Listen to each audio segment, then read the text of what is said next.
السلام علیکم خواتین و حضرات، المعرض سوسائٹی کی جانب سے آپ سب کو خوش آمدید کہ آپ لوگوں نے اتوار کے روز وقت نکالا اور ہم اپنے مہمان خصوصی جناب محترم ریحان احمد یوسفی صاحب کا نہایت مشکور ہیں کہ انہوں نے ہمارے لیے وقت نکالا اور سلسلہ محاضرات میں اس اہم موضوع پہ گفتگو کے لیے تشریف لائے۔ میں آپ کے اور ہمارے معزز مہمان کے درمیان زیادہ دیر حائل نہیں رہوں گا، البتہ تھوڑا سا تعارف المعرض سوسائٹی کا آپ کو کروانا مقصود ہے۔ احباب گرامی، المعرض سوسائٹی کم و بیش 4 ساڑھے 4 برس سے اپنی پبلک ایکٹیویٹیز کرتی آ رہی ہے۔ اس میں ہماری سب سے کی ایکٹیویٹی تو ہفتے کا اوپن مائک سیشن ہے جو ہر ہفتے یہاں منعقد ہوتا ہے، جس میں علماء اور اسکالرز اور اسٹوڈنٹس اور سوسائٹی کے مختلف طبقات کے لوگ اس میں آتے ہیں اور 3 گھنٹے کے لیے یہاں بیٹھتے ہیں، مختلف موضوعات پہ گفتگو کرتے ہیں۔ اسی طرح سلسلہ محاضرات ہے جو مہینے میں ایک بار ہوتا ہے، اسی کی آج ایک نشست ہے سلسلہ محاضرات کی، اور اسی کے ساتھ ہمارا بک کلب سیشن ہے جس میں ماہانہ ہم کوئی ایک کتاب سلیکٹ کرتے ہیں اور عموماً اسی کتاب کے رائٹر کو بلایا جاتا ہے اور وہ یہاں نوجوانوں سے محو گفتگو ہوتے ہیں۔ اسی طرح ابھی ہم نے کچھ عرصہ پہلے ہی ایک نئی ایکٹیویٹی جسے ینگ اسکالر سیریز کا نام دیا گیا ہے اس کا آغاز کیا ہے۔ وہ بھی پروگرام کم و بیش مہینے میں 1 یا 2 بار ہوتے ہیں، جس میں عموماً نئے کام کرنے والے لوگوں کو یہ موقع دیا جاتا ہے کہ وہ آئیں یہاں اپنی تحقیق پیش کریں، اپنے نظریات کو یہاں پیش کریں، لوگوں کے سامنے ان سے گفتگو کریں۔ اور آپ سب کو بھی دعوت ہے کہ آپ لوگوں کو جب وقت میسر آئے آپ لوگ ہماری ان تمام ایکٹیویٹیز میں شامل ہو سکتے ہیں۔ آپ سب کا بہت شکریہ۔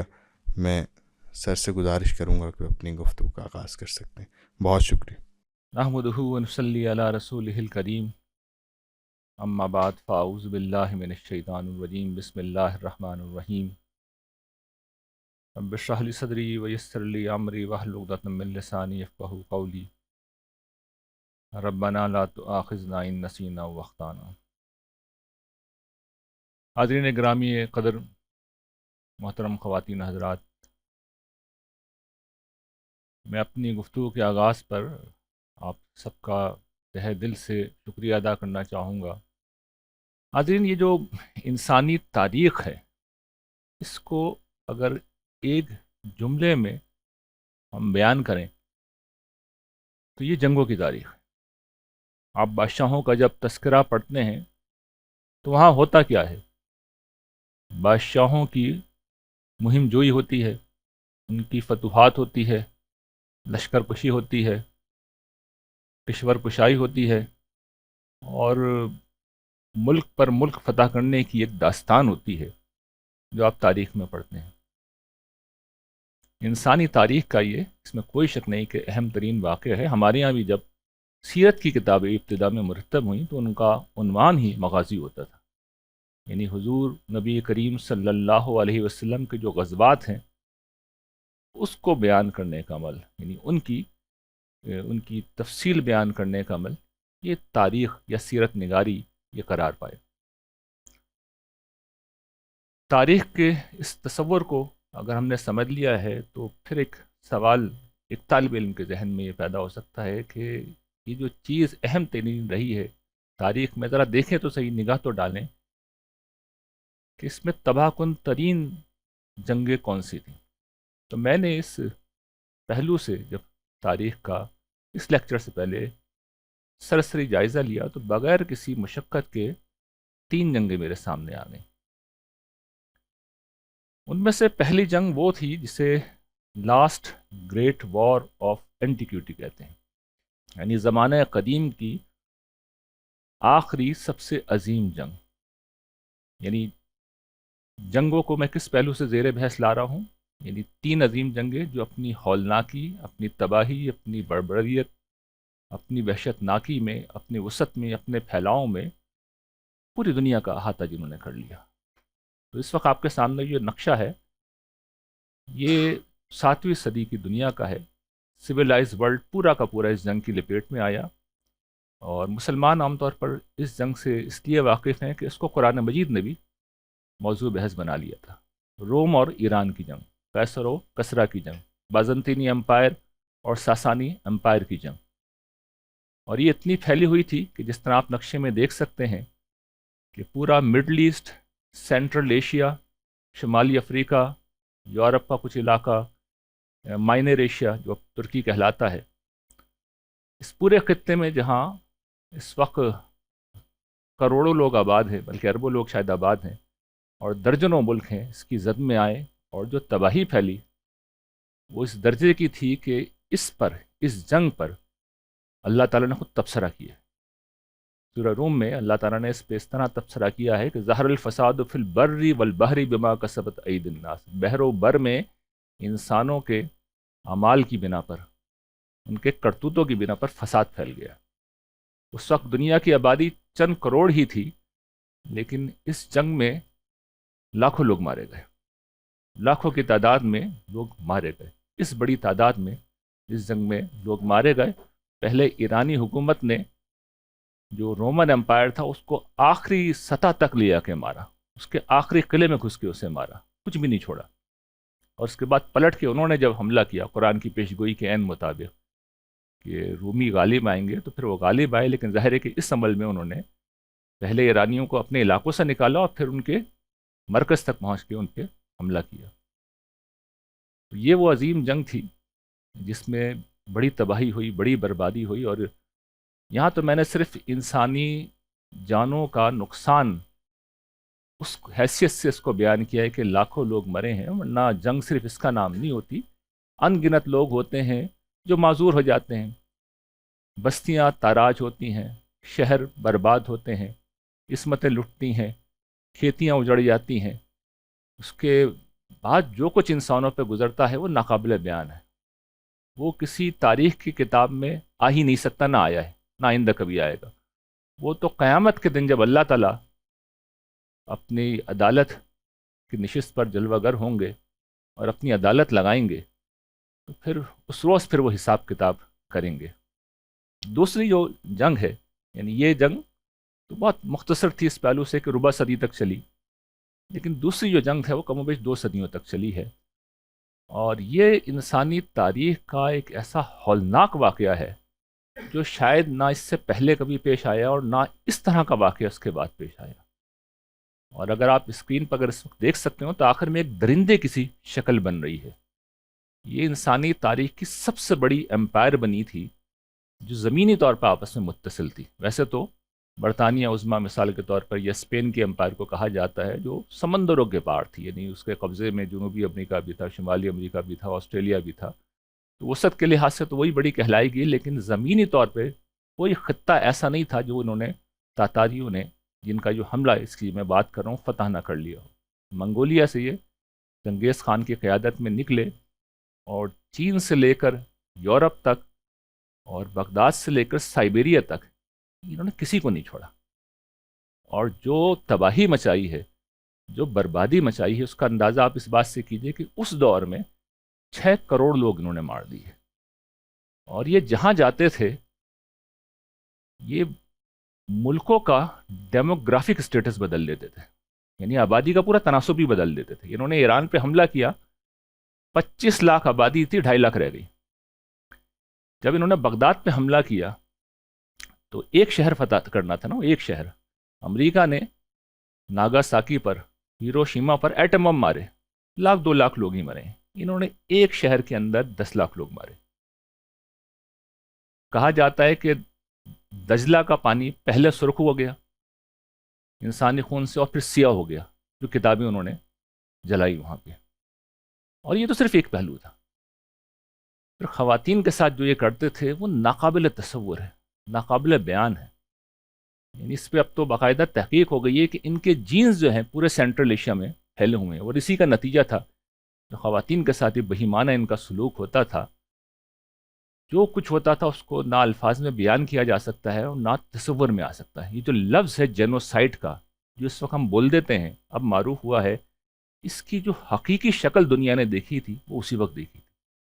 وہ وحشت تھی، وہ بربریت تھی، وہ خوف تھا، وہ دہشت تھی جس کا کوئی تصور نہیں کر سکتا.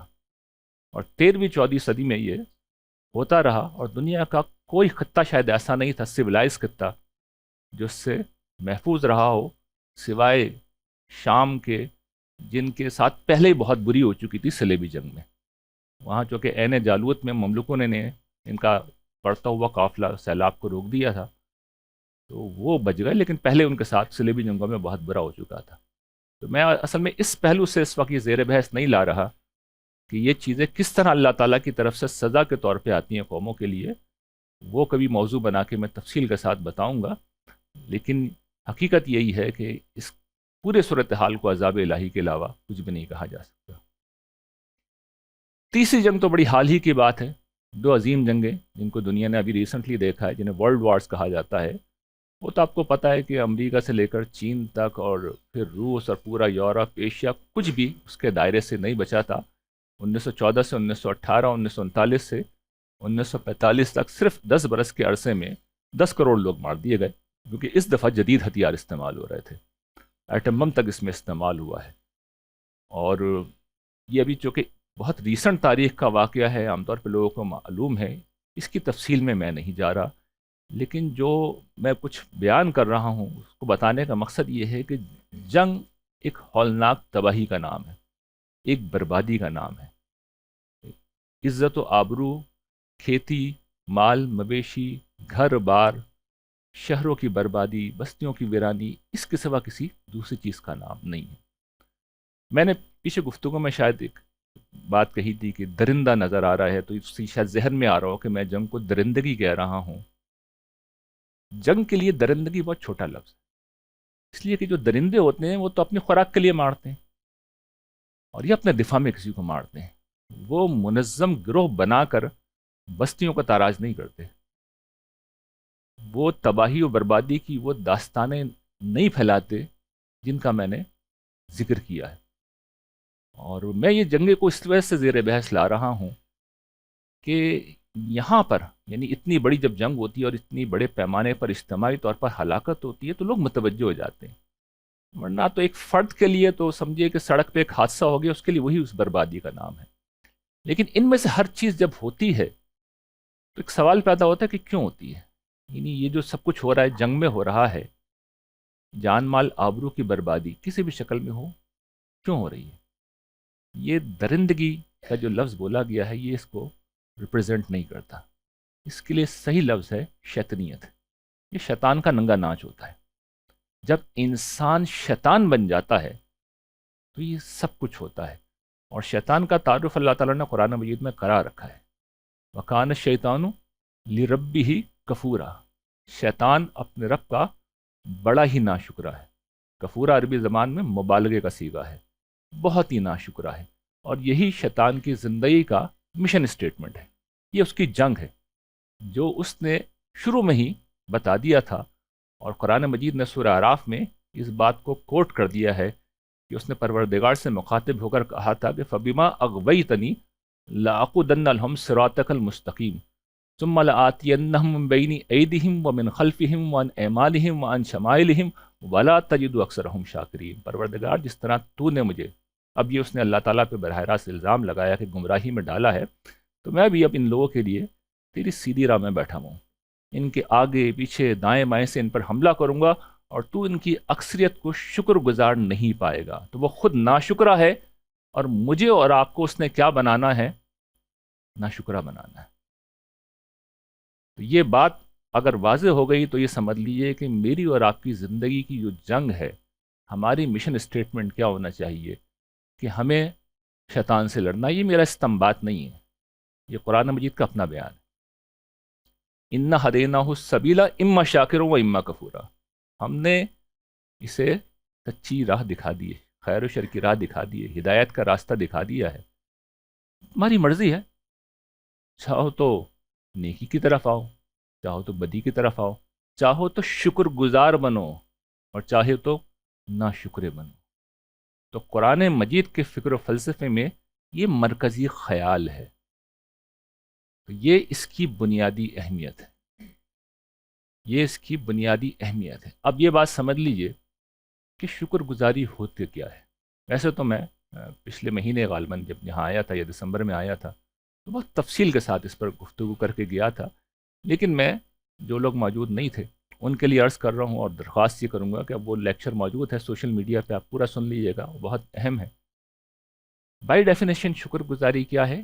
کسی کی خوبی، یعنی اس کے اندر جو بھلائی موجود ہے، جو اچھائی موجود ہے، اس کا اعتراف کرنا، اور اس بھلائی سے، اس خیر سے جو ہمیں فائدہ ہو رہا ہے اس کا اعتراف کرنا۔ پہلی چیز کریں گے تو اس کی حمد وجود میں آئے گی، تعریف، مدح، ثنا وجود میں آئے گی، اور جب دوسری چیز ہوگی یعنی اس کی عنایت کا اعتراف ہوگا تو پھر دل میں شکر گزاری کا جذبہ پیدا ہوگا، ممنونیت پیدا ہوگی، احسان مندی پیدا ہوگی۔ تو یہ شکر گزاری ہے۔ شکر گزاری جب ظاہر ہوتی ہے تو سب سے پہلے یاد رکھیے گا یہ جذبہ ہے، دل کے اندر آتا ہے، پھر زبان پر اپنا اظہار کرتا ہے، اور پھر آخری چیز اس کے اندر جو لازمی ہے، ضروری ہے، کہ جب مجھے نفع پہنچا ہے، مجھے فائدہ پہنچا ہے، مجھ تک ایک خیر پہنچی ہے، تو لازمی ہے کہ میں جواب میں دوسروں کے لیے بھی نفع بخش بنوں، دوسروں کو بھی فائدہ پہنچاؤں۔ یہ بائی ڈیفینیشن شکر گزاری ہے۔ یہ تینوں چیزیں اس میں شامل ہیں، اور بہت تفصیل کے ساتھ اس لیکچر میں نے بتایا ہے کہ یہ کیا چیز ہے، کیا اس کی اہمیت ہے، ہم شکر گزار کیوں نہیں بن پاتے اور کیسے بنا جائے۔ لیکن آج ہمیں آگے بڑھنا ہے اور یہ دیکھنا ہے کہ شکر گزاری جو ہے بندگی کا جو سفر ہے اس کی پہلی منزل ہے، لیکن پہلی منزل ہے۔ اس کے بعد اسی راہ میں ایک اور منزل بھی آتی ہے جو خدا کی محبت کی منزل ہے، اور یہ آج میرا موضوع ہے۔ تفصیل سے اس پہ میں گفتگو کروں گا، اور یہ پہلے تو سمجھاؤں گا کہ دیکھیے یہ جو محبت ہے یہ ہوتی کیا ہے۔ محبت ہم سب جانتے ہیں کہ جذبہ ہے، لیکن آپ غور کیجئے یہ کیسے پیدا ہوتی ہے۔ جب کوئی شخص ہمارے ساتھ مہربانی کرتا ہے تو ہم اس کا شکریہ ادا کرتے ہیں، تو دوبارہ مہربانی کی ہم دوبارہ شکریہ ادا کریں گے، تیسری دفعہ کی تیسری دفعہ کریں گے۔ لیکن جس وقت یہ جو احسان ہے، یہ مہربانی ہے، یہ عنایت ہے، یہ مسلسل ہو جائے، ہوتی رہے، اس کی شخصیت کا حصہ بن جائے، اس کی زندگی کے اندر یہ شامل ہو، اس کا بنیادی وصف ہو، تو اگر ہم انسان ہیں، نارمل انسان ہیں، ہم ایک سیلفش حیوان نہیں ہیں، اور ہمارے اندر انسانیت زندہ ہے، تو شکر گزاری کا جذبہ لازماً محبت میں بدلے گا۔ یہ بالکل فطری چیز ہے۔ تاہم ہمارے یہاں ایک مسئلہ ہے، ہمارے یہاں محبت کا ایک بالکل مختلف مفہوم عام طور پر زیر بحث آتا ہے، اور وہاں سے یہ تصور پوری طرح نہ صرف واضح نہیں ہوتا بلکہ بڑی خرابیاں پیدا ہوتی ہیں۔ تو میں چاہ رہا ہوں کہ اس کو واضح کر دوں۔ دیکھیے جو محبت ہمارے یہاں مشہور ہے عام طور پر، وہ رومانٹک لو ہے۔ یہ انسٹنکٹ سے پیدا ہوتی ہے، یعنی یہ جو انسانی جسم کے اندر جبلتیں ہیں، جنس کی جو جبلت ہے، جو ہمارے اندر ہارمون ہے، خاص طور پر آکسیٹوسن جب ریلیز ہوتا ہے، اس کے نتیجے میں جو فیلنگز پیدا ہوتی ہیں، اس سے صنفی کشش پیدا ہوتی ہے، وہ عام طور پر رومانٹک لو کہی جاتی ہے، اور محبت سے مراد عام طور پر وہی لیا جاتا ہے۔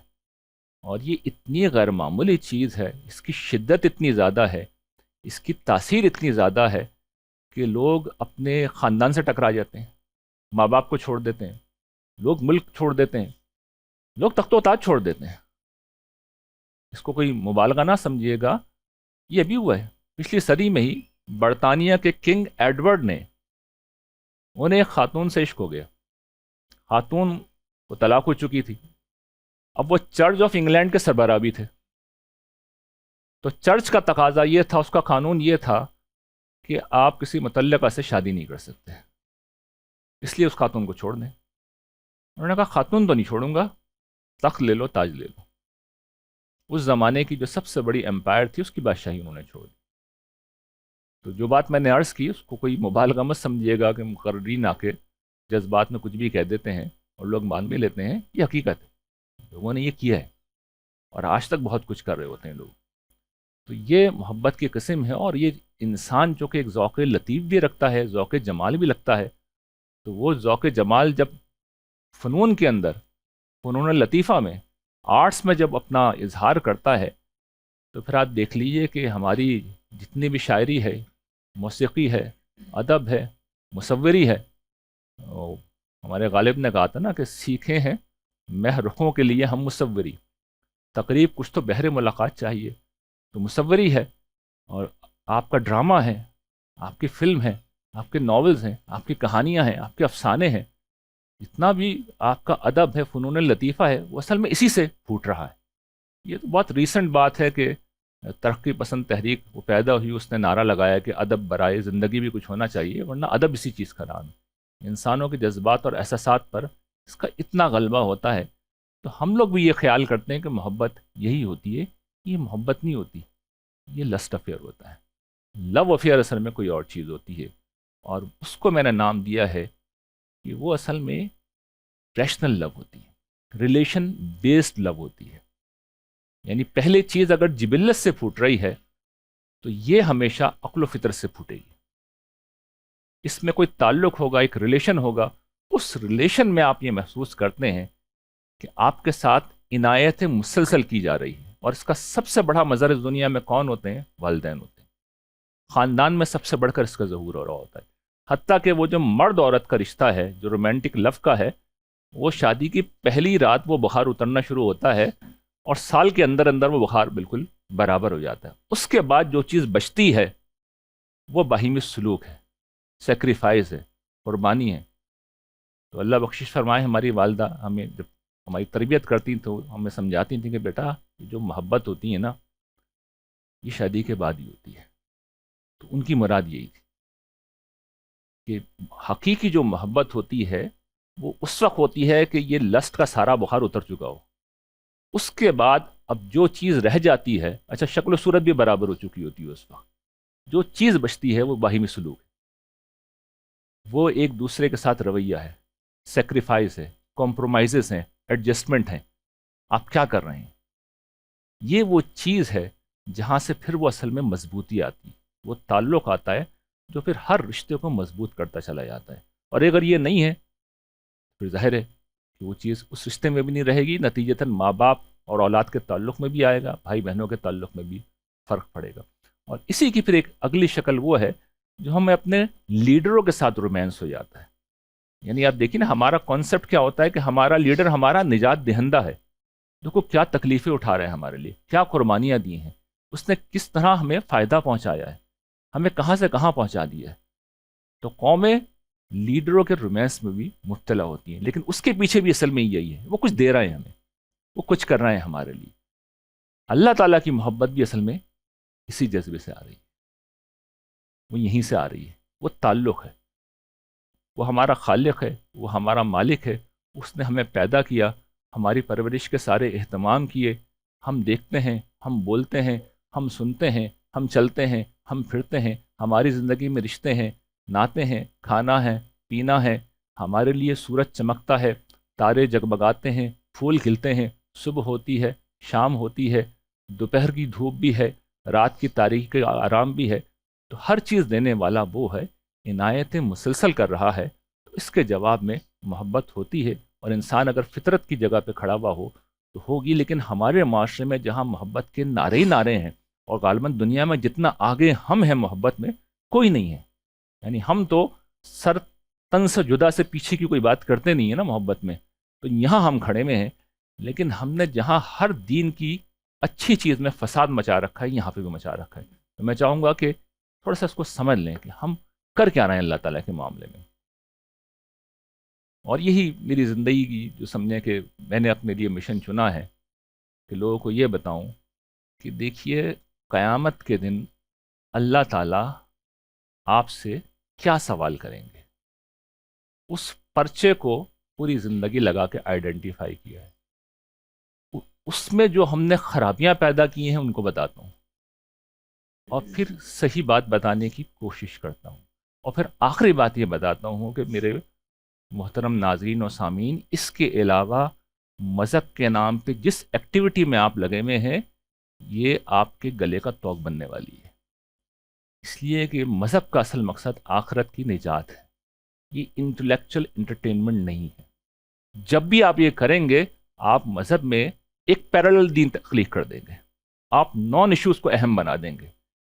آپ کی زندگی جو بہت قیمتی ہے، آپ کا وقت بہت قیمتی ہے، آپ کی جوانیاں بہت قیمتی ہیں، آپ مذہب کے نام پر نان ایشوز میں لگا دیں گے، اور قیامت کے دن جب اللہ تعالیٰ کے حضور پیش ہوں گے تو پتہ چلے گا نامہ اعمال میں جو کام کرنے تھے وہاں کچھ ہے ہی نہیں، یا انتہائی درجے کی خرابیوں کے ساتھ ہے، یہ آخری درجے کی لوئسٹ کوالٹی کے ساتھ ہے. خالی ہاتھ خالی دامن کھڑے ہوئے ہوں گے. اس سے بھی آگے بڑھ کر مذہب کے نام پر وہ ایجادات ہوں گی جس میں بجائے اس کے کوئی اجر پائیں، مذہبی ایکٹیویٹیز پہ جواب دینا ہوگا. اللہ تعالیٰ یہ پوچھیں گے یہ میرے نام پہ کھڑے ہو کے کر کیا رہے تھے تم؟ پہلے تو اس کا جواب دو نا. وہ نیکیاں اور اجر تو بعد میں وہ معاملہ آئے گا، پہلے کر کیا رہے تھے تم؟ تو یہ بنیادی چیز ہے کہ اصل دین، اس کے مطالبات جس کی بنیاد پر نجات بھی ہونی ہے اور بلندی درجات. اگر کوئی مذہبی ایکٹیویٹی کرنی ہے تو اس سے باہر نہ نکلیں. نکلیں گے تو شیطان بیٹھا ہوا ہے. اس نے کہا تھا نا میں سیدھی راہ پہ بیٹھا ہوا ہوں، اور میری پوری زندگی کا تجربہ میں آپ سے عرض کرتا ہوں، میں نے دیکھا ہے کہ لوگ اس سیدھی راہ پہ نہیں آتے، باقی ہر چیز پہ کھڑے ہوئے ہوتے ہیں. لوگ سنتے نہیں ہیں، سنتے ہیں تو مانتے نہیں ہیں، مانتے ہیں تو عمل نہیں کرتے، اور اگر کچھ عمل کرنے کی کوشش کریں تو ان ساری خرابیوں کے ساتھ. تو خرابیاں کیا ہیں؟ اب دیکھ لیجیے محبت کے معاملے میں ہم نے کیا کچھ کر رکھا ہے. پہلی چیز تو یہ کہ ہمارے عشق کے دعوے ہیں اور ہمارا عملی رویہ. عشق آپ کو پتہ کیا ہے؟ یہ او سی ٹی، آبسیسو کمپلسو ڈس آرڈر ہے. یہ اب نارملٹی ہے. یہ رومانٹک لفظ سے نکلا ہے. یہ اللہ تعالیٰ کی محبت میں نہیں ہوتا. یہ ہیجان کی کیفیت ہے. یہ آکسیٹوسن سے پیدا ہوتا ہے. اس کا اللہ تعالیٰ سے کوئی تعلق نہیں ہے. یہ میں اجتہاد نہیں فرما رہا. قرآن مجید اور حدیث اس کے اوپر بالکل ناطق ہیں، بالکل کلیئر ہے. عشق عربی زبان کا لفظ ہے، اللہ تعالیٰ نے استعمال ہی نہیں کیا، حالانکہ یہ مضمون بھرا ہوا ہے قرآن میں بھی حدیث میں بھی ہے.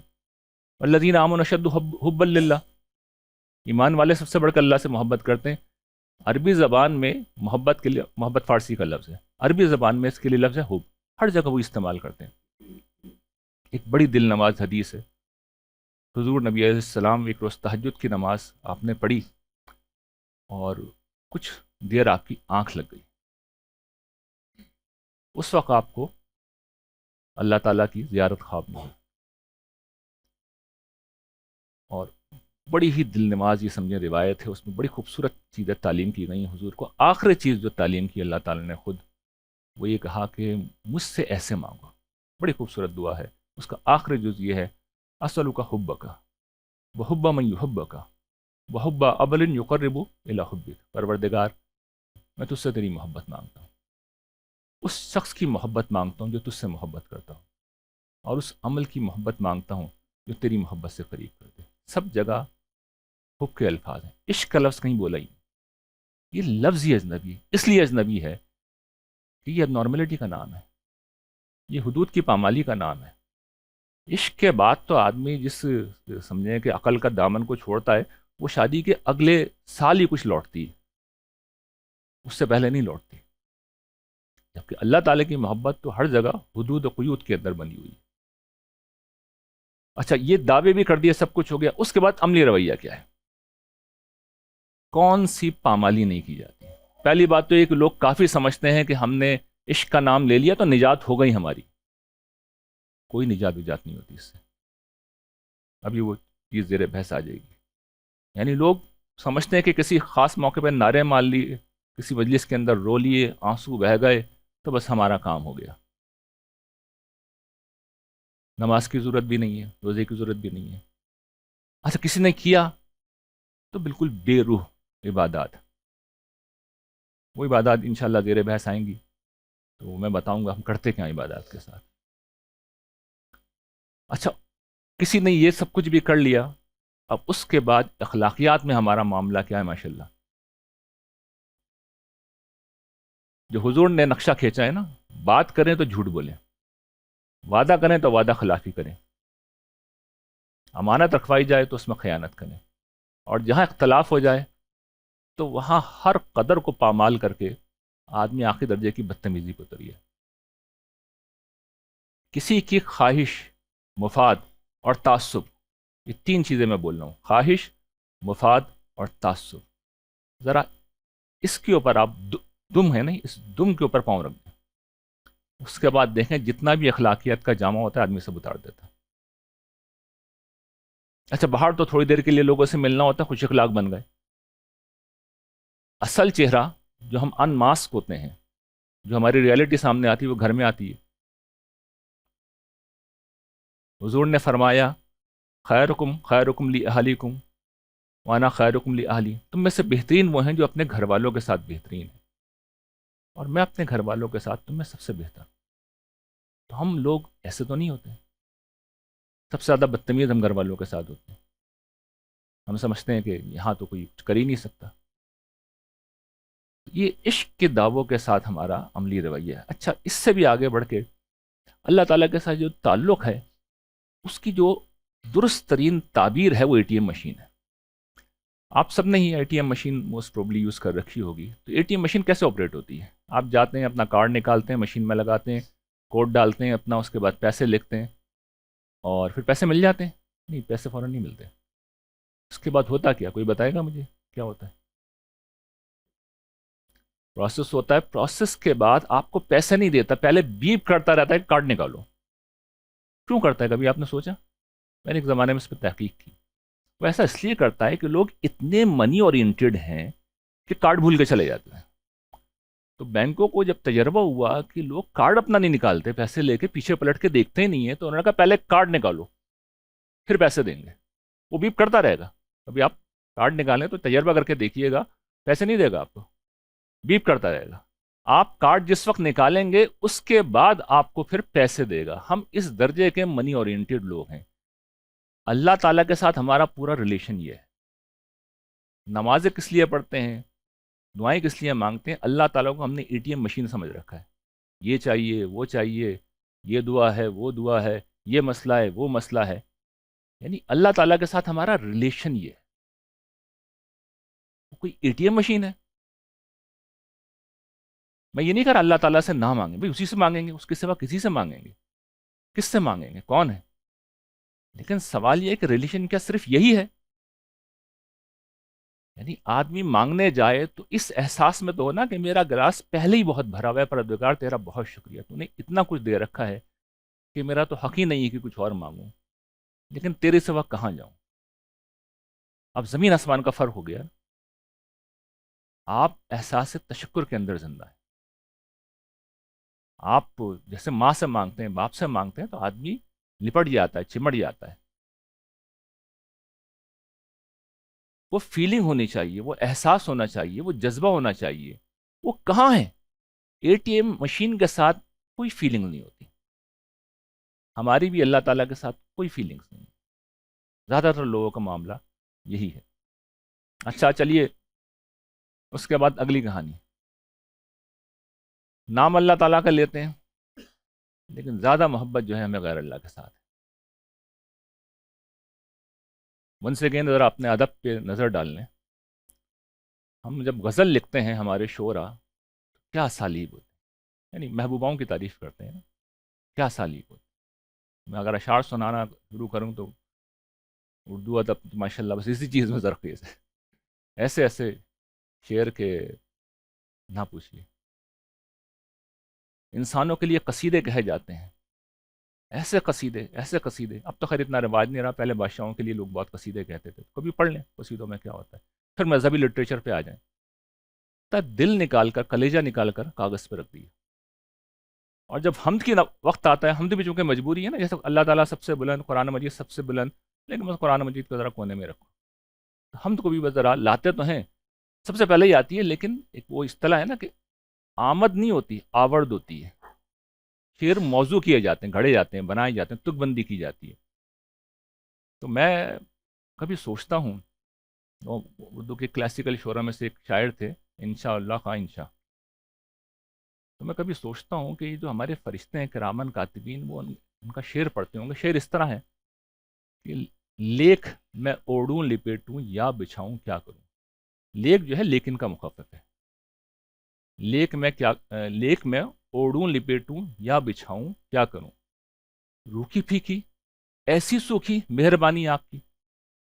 یعنی آپ نے جو حمد کی ہے اتنی پھیکی ہے، اتنی روکھی ہے، جذبات سے ایسی خالی ہے. تو اس کو میں اوڑوں لپیٹوں بچھاؤں کیا کروں آپ کے نامہ اعمال میں لکھ دیتا ہوں، لیکن فیلنگ لیس ہے، اس میں ہے کچھ نہیں. یہ پوری ہماری کیفیات ہوتی ہیں. اور اس کی وجہ کیا ہے؟ وجہ بھی سمجھ لیجیے. وجہ یہ ہے، کبھی آپ مذہبی فکر کا جائزہ لیں تو مذہبی فکر آخرت کا، ایون دنیا میں بھی جو نقشہ کھینچتی ہے، وہ نقشہ یہ کھینچتی ہے کہ اللہ تعالیٰ، اب میں بڑی جسارت کے ساتھ یہ بات کر رہا ہوں، لیکن جو تصویر سامنے آتی ہے، معاذ اللہ ثم معاذ اللہ، ایک ولن ہے اس روز. ان کا کام یہ ہے کہ لوگوں کو جہنم میں پھینکنا ہے، لوگوں کو پکڑنا ہے، لوگوں کو سزا دینا ہے، اس لیے تیار بیٹھے ہوئے. بچانے والے سارے دوسرے ہیں. تو محبت آپ بتائیے کس سے ہوگی؟ پکڑنے والے سے ہوگی، بچانے والے سے ہوگی؟ یہ نیچرل ہے نا. جب آپ کو یہ سمجھا دیا گیا ہے کہ وہ پکڑنے والے ہیں، وہ سخت غصے میں ہیں، وہ جہنم کو بھرنے پر تلے ہوئے ہیں، دوسرے ہیں جو جہنم کو خالی کرا رہے ہیں، تو محبت پھر اس سے ہونی چاہیے جو بچانے جا رہا ہے. حقیقت اس کے بالکل برعکس. حضور نے اس کو اس طرح بیان کیا ہے کہ اللہ تعالیٰ کی رحمت کے اگر 100 حصے کیے جائیں تو صرف ایک حصہ ہے جو اس دنیا میں بھیجا گیا ہے، اور وہ پوری مخلوق کے اوپر پھیلا دیا گیا ہے. کوئی جانور اگر اپنے پاؤں کو اپنی اولاد سے ہٹاتا ہے کہ اسے تکلیف نہ پہنچے، تو وہ بھی خدا کی اس محبت کا ظہور ہو رہا ہے. اور 99 حصے حضور فرماتے ہیں وہ اللہ تعالیٰ نے قیامت کے دن کے لیے روکے. اس روز اس کا ظہور ہوگا. اللہ تعالیٰ بہرحال ایسا تو نہیں ہے، وہ پکڑنے والے تو ہیں، سریع الحساب بھی ہیں، عزیز الانتقام بھی ہیں، انسانوں کی سرکشی بھی بہت ہے. تو طبیعت تو وہ ٹھیک کریں گے سب کی، یعنی لوگوں کو اندازہ ہو جائے کہ ہو یو آر ڈیلنگ ود. لیکن جیسے جیسے طبیعتیں ٹھیک ہوتی جائیں گی لوگوں کی، تو اب ان کی رحمت بہانے ڈھونڈے گی. ہزار طرح سے لوگوں کو معاف کر رہے ہوں گے. یعنی انیشلی میں کبھی نقشہ بیان کرتا رہتا ہوں کہ انیشل اسٹیٹس تو یہ قرآن نے بھی بیان کیا ہے اور حضور نے بڑی خوبصورتی سے بیان کیا ہے. ہر 1000 میں سے 999 انیشل جو ہے میرٹ پہ تو یہ فیصلہ آ رہا ہوگا. 1000 میں سے 999 ڈیزرو کرتے ہیں کہ وہ جہنم میں جائیں. وَلَقَدْ ذَرَأْنَا لِجَهَنَّمَ كَثِيرًا مِّنَ الْجِنِّ وَالْإِنسِ. انسانوں اور جنوں کی اکثریت کو پیدا ہی جہنم کے لیے کیا، باعث بارے نتیجہ جو کچھ انسان کر رہے ہیں. لیکن ان کی رحمت اب بہانے ڈھونڈے گی. اس میں سے ایک چیز یہ ہوگی کہ جب کوئی شخص اچھی طرح سزا بھگت چکے گا حشر کے میدان میں یا برزخ میں، اس کے بعد اسے کسی طرح چھوڑنا ہے، تو جس رحمت کا رخ اس مجرم کی طرف ہوگا، اس گنہگار کی طرف ہوگا، وہ ظاہر نیک بندوں پہ کہیں زیادہ ہوگی. ان کے ساتھ تو پہلے ہی بہت محبت کا تعلق ہے اللہ تعالیٰ کا. ایک طریقہ یہ ہوگا کہ بھئی کوئی اس کے بارے میں کلمہ خیر کہنے والا ہے تو آج کے آ جائے. تو وہ شخص آ کے جب اپنی شہادت دے گا کہ اس نے میرے ساتھ کوئی اچھا سلوک کیا تھا، اللہ تعالیٰ کہیں گے چھوڑ دو. اس وجہ سے نہیں چھوڑ لائے وہ کہ اس نے سفارش کی ہے، وہ چھوڑنے کا فیصلہ کر چکے ہیں. اس کی سفارش کب کی جاتی ہے؟ اس وقت کی جاتی ہے کہ جب کسی شخص کو بہت غصہ آتا ہو اور مغلوب الغضب ہو اور وہ اپنی ذات میں نرم و مہربان نہ ہو. جیسے باپ کو غصہ آ گیا، اب مائیں عام طور پر آ کے بچوں کو بچاتی ہیں. تو کوئی اللہ تعالیٰ سے زیادہ رحیم ہے؟ اس سے زیادہ مہربان ہے؟ ایک اور دوسری بھی ہوتی ہے، کوئی جج بیٹھا ہوا ہے کرسی پہ، اس کو علم نہیں ہے، دوسرا شخص آ کے بتاتا ہے کہ معاملے کی نوعیت اصل میں یوں ہے، آپ کو پتہ نہیں تھا، تو آپ چھوڑ دیجیے. اصل بات واضح ہو جاتی ہے تو آپ چھوڑ دیا جاتا ہے. تو اللہ تعالیٰ کو کوئی بتائے گا کہ فلاں شخص کا معاملہ یوں نہیں یوں تھا، اللہ تعالیٰ اس لیے اس کو چھوڑ دیں پلیز. ان کے علم میں اضافہ کرے گا کوئی شخص؟ کون کرے گا؟ نہ رحمت میں کوئی آگے بڑھ سکتا ہے، نہ علم میں آگے بڑھ سکتا ہے. یہی حضرات انبیاء علیہ السلام کا معاملہ ہوگا. جب وہ معاف کرنے کا فیصلہ کر چکے ہوں گے تو آخری چیز بچے گی ایمان، جس کی بنیاد پہ وہ چھوڑیں گے. اس وقت نبیوں کو بلائیں گے کہ جو دوبارہ آ کے بتا دو تمہاری تعلیم کیا تھی. ظاہر بات ہے شروع توحید سے کریں گے، یعنی جو توحید پہ قائم تھا اس کو چھوڑ دو. یہ ہوگی شفاعت. اصل میں شہادت ہوتی ہے، اس کو اس سے کوئی تعلق نہیں ہے کہ اللہ تعالیٰ جہنم کو بھرنے پہ تلے ہوئے ہیں معاذ اللہ اور دوسرے چھڑا رہے ہیں۔ لیکن جب نقشہ یہ بنا دیا جاتا ہے، جب بتایا یہ جاتا ہے، تو محبت پھر کس سے ہوگی؟ چھڑانے والوں سے ہوگی، بچانے والوں سے ہوگی، اللہ تعالیٰ سے نہیں ہو سکتی۔ جبکہ حقیقت اس کے بالکل برعکس، وہ ہے جو میں نے حضور کی اس حدیث کے حوالے سے بتا دیا۔ یہاں تک بھی معاملہ کسی درجے میں غنیمت تھا، یہ جو آخری چیز ہے یہ تو ناقابل معافی ہے، کیونکہ جب محبت عشق بنتی ہے تو عشق تو ویسے بے قابو جذبہ ہوتا ہے، اور جب آدمی بے قابو ہو کر کوئی مذہبی لٹریچر تخلیق کرتا ہے تو بالکل ہی بے قابو ہو جاتا ہے۔ اس کے بعد اللہ تعالیٰ کی ذات، صفات، اختیار، ارادے، امر، خلق، سب میں دوسروں کو شریک کرتا جاتا ہے، اسی کو بیان کرتا ہے۔ پھر اس کو لوگ اٹھ کے جسٹیفائی بھی کر دیتے ہیں، اس کی توجیہ تعویل بھی کرتے ہیں، خدا کی ذات میں بھی شریک کرتے ہیں، صفات میں بھی کرتے ہیں، اختیار میں بھی کرتے ہیں، ارادے میں بھی کرتے ہیں، امر میں بھی کرتے ہیں، خلق میں بھی کرتے ہیں۔ امر و خلق کا مطلب میں بتا دوں، خدائی کو اگر آپ ڈیفائن کریں تو دو ہی لفظ، یا تو کچھ نہ کچھ پیدا کیا جا رہا ہے یا معاملات چل رہے ہیں۔ خدا ہی پیدا کرتا ہے ہر چیز کو اور وہی معاملات چلاتا ہے، یہ امر و خلق، کسی کا کوئی عمل دخل نہیں۔ لیکن ہم دوسروں کی طرف منسوب کرتے ہیں، اس کے بعد پھر دعا، استمداد، فریاد، التجا، نظر، نیاز، رکوع، سجود، ورنہ محبت کے آنسو، تڑپ، سب وہیں ہو جاتی ہیں۔ یہ وہ مسائل ہیں جو مل کے آتے ہیں، اور یہ اصل میں ونس اگین کس کا نتیجہ ہے؟ شیطان کا نتیجہ ہے، اس کے اس مشن کا نتیجہ ہے جس میں اس نے کہا تھا کہ میں سیدھی راہ پہ بیٹھا ہوا ہوں۔ اور سورہ ہجر میں اس سیدھی راہ کو اللہ تعالیٰ نے دو ٹوک کھولا ہے، ھذا صراط علیہ مستقیم، مشتق آ رہی ہے، یعنی جو چیز اللہ تعالیٰ تک لے کے جاتی ہے وہ صراط مستقیم۔ صراط مستقیم لے کے کہاں جاتی ہے؟ ہمیشہ اللہ تک لے کے جائے گی۔ جیسے غیر اللہ آئے گا وہ صراط مستقیم میں رہے گی، یہ بات یاد رکھیے گا۔ جیسے ہی غیر اللہ آئے گا وہ صراط مستقیم نہیں رہے گی، کسی صورت میں نہیں رہے گی۔ یہ اصولی بات ہے۔ قرآن مجید اصل میں اسی کی کتاب ہے، اسی کی باریکیوں کو آخری درجے میں کھولتا ہے، اور یہی ہمارے لیے سب سے کم اہم چیز ہے۔ اور میں عرض کر چکا ہوں، قیامت کے دن اس میں سے ایک ایک چیز کے بارے میں اللہ تعالیٰ پوچھ لیں گے، اور لوگوں کی ساری دلچسپی اصل میں نان ایشوز میں رہی ہوگی۔ تو سیکولر مزاج کے جو لوگ ہوں گے، لبرل مزاج کے جو ہوں گے، جو جنہیں مذہب سے دلچسپی نہیں ہوگی، وہ یہ کہیں گے چلو ہم نے دنیا میں تو مزے کر لیے نا، مذہبی لوگوں کے حصے میں وہ بھی نہیں آئے گا، وہ ادھر بھی محروم رہے، اور اللہ تعالیٰ دوسروں سے زیادہ انہیں پکڑیں گے تم مذہب کے نام پہ کیا کر رہے۔ اب یہ غلطی واضح ہو گئی تو اب صحیح بات بھی سمجھ لیجیے، قرآن مجید کیا کہہ رہا ہے۔ وہ پہلی چیز یہ سمجھاتا ہے کہ دیکھیے، وہی جو بات میں نے شروع میں عرض کی کہ محبت آتی کہاں سے، اس کانسیپٹ کو کلیئر کرتا ہے۔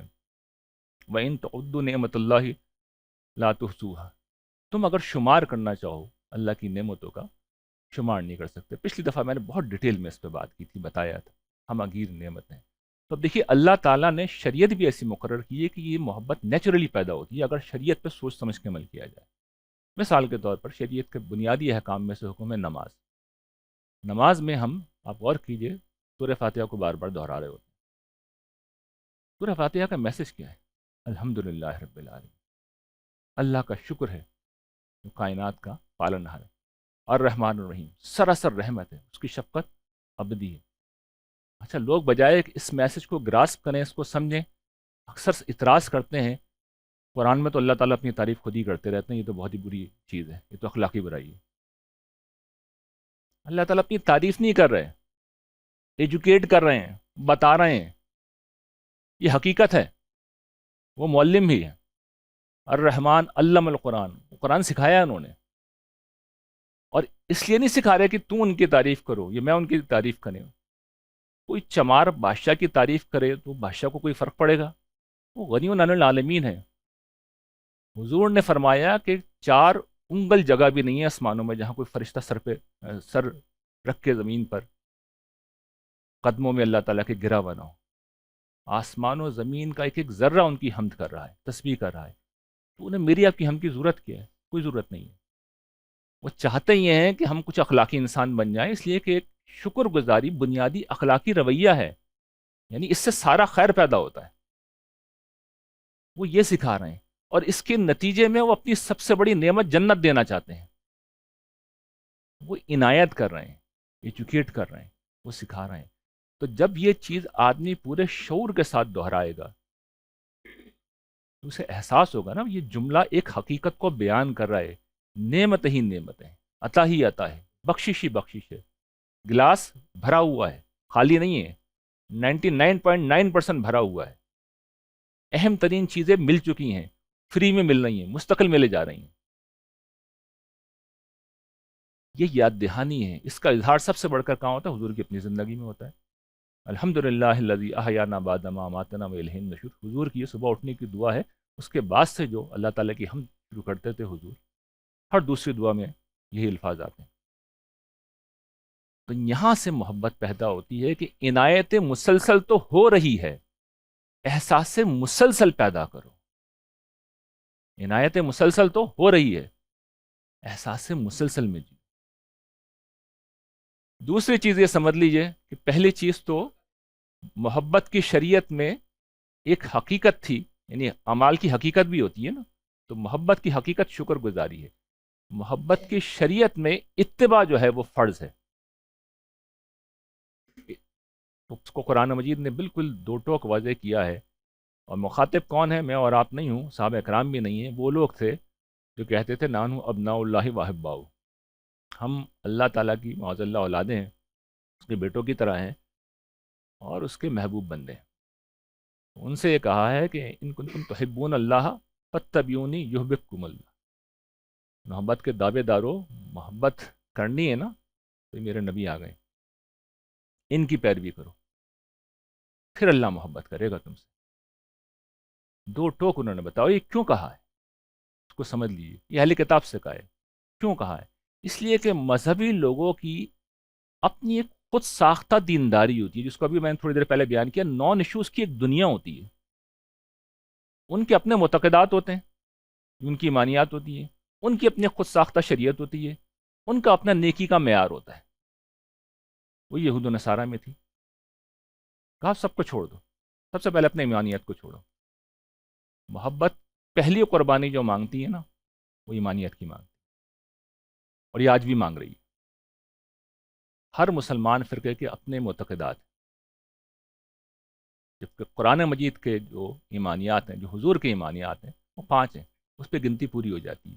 مسلمانوں کا کوئی گروہ نہیں ہے جو وہاں پہ کھڑا ہوا، لیکن وہ اختر شیرانی کا شعر ہے نا، ایمان و جان نثار تیری ایک نگاہ پر، تو جان آرزو ہے تو ایمان آرزو۔ تو پہلے ایمان قربان کرنا پڑتا ہے خدا کے اوپر، یعنی مالک کا اگر حکم آیا تو سارے تعصبات چھوڑ دوں، سرنڈر کر دوں گا، اور کس کو معیار بنا کے؟ حضور کو معیار بنا کے جب یہ کریں گے تو پھر محبت کی شریعت کے فرض کو ہم نے ادا کر دیا۔ دوسری چیز یہ کہ اللہ تعالیٰ کی محبت کے بالمقابل جب غیر اللہ کی کچھ مطالبات آ جائیں، اللہ تعالیٰ کے کچھ مطالبات ہوں گے، کچھ غیر اللہ کے آ جائیں، جب آپس میں کنفلکٹ ہو جائے گا تو پھر محبت کیا کہتی ہے؟ ان سے کہہ دو اے پیغمبر، اگر تمہارے باپ، تمہارے بیٹے، تمہارے بھائی، تمہاری بیویاں، تمہارے خاندان اور تمہارا وہ مال جو تم نے کمایا ہے، اور وہ تجارت جس کے مندے سے تم ڈرتے ہو، اور تمہارے وہ گھر جنہیں تم پسند کرتے ہو، یہ سب تمہیں اللہ سے، اس کے رسول سے اور اس کی راہ میں جہاد سے زیادہ عزیز ہیں، تو انتظار کرو یہاں تک کہ اللہ اپنا فیصلہ صادر کر دے، اور جان رکھو کہ اس طرح کے بد عہد لوگوں کو اللہ رایاب نہیں کرے گا۔ یعنی جب بھی کنفلکٹ آئے گا تو خدا کی بات کو ہمیشہ ترجیح دی جائے گی، یہ ثابت کرنا ہوگا۔ اور اسی آیت میں چونکہ حضور کا ذکر ہو گیا ہے تو یہ سمجھ لیے کہ حضور کی محبت کوئی اللہ تعالیٰ کی محبت سے جدا چیز نہیں ہوتی، حضور اس دین کا مرکزی خیال ہے۔ دین کیا ہے، قرآن کیا ہے، سنت کیا ہے، یہ مجھے پہ الہام نہیں ہوا، یہ آپ پہ بھی نہیں ہوتا، حتیٰ کہ حضرت ابو بکر، حضرت عمر، حضرت عثمان علی، ان پہ بھی نہیں ہوا ہے۔ کسی پہ نہیں ہوتا، ایک ہی ہستی ہے، ان کے علاوہ کوئی دوسری ہستی نہیں ہے، اور اس کے بعد فل اسٹاپ ہوتا ہے۔ جس طرح خدا کی خدائی میں کوئی شریک نہیں ہو سکتا، حضور کے ساتھ بھی کوئی شریک نہیں بنایا جا سکتا۔ وہ بھی تنہا ہیں، یکتا ہیں، بے مثل ہیں، اور آپ کا اتباع ممکن ہی نہیں ہے کہ جب تک آپ سے انسان کو محبت نہ ہو۔ کیوں نہیں ہو محبت؟ اگر محبت کا کانسیپٹ واضح ہے کہ وہ ریلیشن بیسڈ ہے، کسی منفعت پہ مبنی ہے، تو حضور سے بڑا کوئی محسن نہیں ہے ہمارا۔ یعنی اس دنیا کی سب سے بڑی نعمت ہدایت ہے، کس نے پہنچائی ہے ہم تک؟ میرا اپنا معاملہ تو یہ ہے کہ میں جب بھی حضور کے روزے پہ مجھے حاضری ہوتی ہے، ابھی پچھلے 2 برس سے اللہ تعالیٰ کی عنایت ہو رہی ہے، برسہ برس وہاں گزارے ہیں میں وہاں جا کے ہمیشہ اللہ تعالیٰ کے سامنے شہادت دیتا ہوں، پروردگار یہ حضور کی شخصیت ہے، حضور کے چہرے مبارک کے سامنے کھڑے ہو کے، کہ مجھے آج بے کم و کاس 100% دین معلوم ہے، یہ صرف اس ہستی کی وجہ سے۔ حضور نے صحابہ اکرام سے شہادت لی تھی نا آخری حج کے موقع پہ، ہمیں بھی یہ گواہی دینی چاہیے کہ آپ کا دین بے کم و کاس ہم تک پہنچ گیا ہے اس ہستی کی وجہ سے۔ یہ حضور کی مہربانی ہے، حضور کا احسان ہے۔ حضور کی محبت جو ہے وہ ہماری دلوں کی روشنی ہے، لیکن کیا اس طرح کہ ہم آپ کو خدا کی خدائی میں شریک کریں کا کوئی سوال نہیں ہے۔ کوئی دعا نہیں ہوگی، کوئی مدد نہیں مانگی جائے گی، کوئی حاضر و ناظر نہیں سمجھا جائے گا۔ قرآن مجید ان سارے تصورات سے خالی۔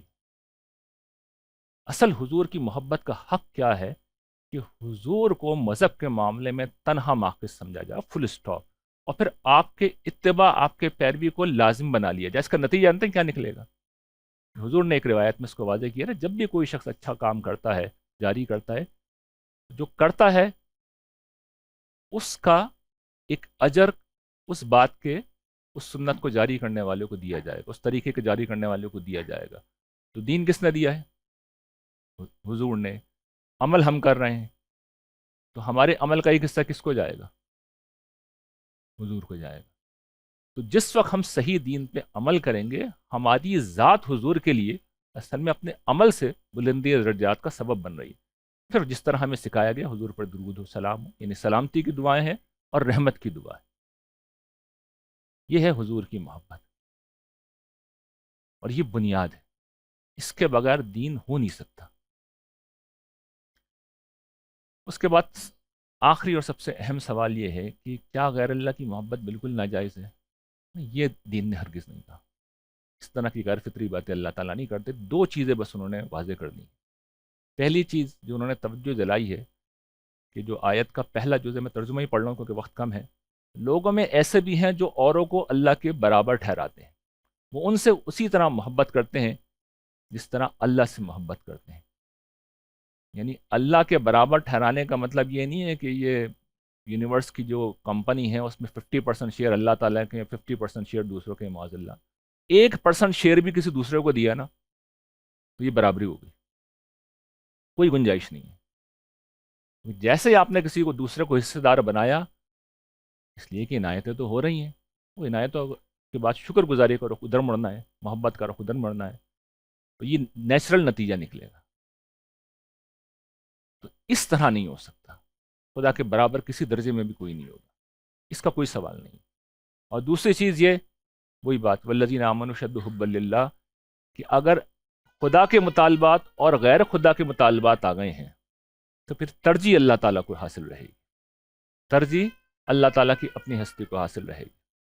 اچھا، میں جتنی بھی چیزیں یہاں پہ بیان کرتا رہا ہوں، ایمانیات میں پڑھا رہا ہوں، پورا دین اب میں پڑھا رہا ہوں، تو اس میں نے ایک چیز پہلے دن سے کہہ رکھی ہے کہ جو بھی پڑھاؤں گا اس کا ایک نتیجہ ہے جو اللہ تعالیٰ نے بیان کیا ہے، ایک نتیجہ جو وہ ہے جو آخرت میں نکلے گا، وہ بھی قرآن نے بیان کیا، اور ایک دوسرا نتیجہ اس دنیا میں نکلے گا، وہ بھی بیان کر رکھا ہے۔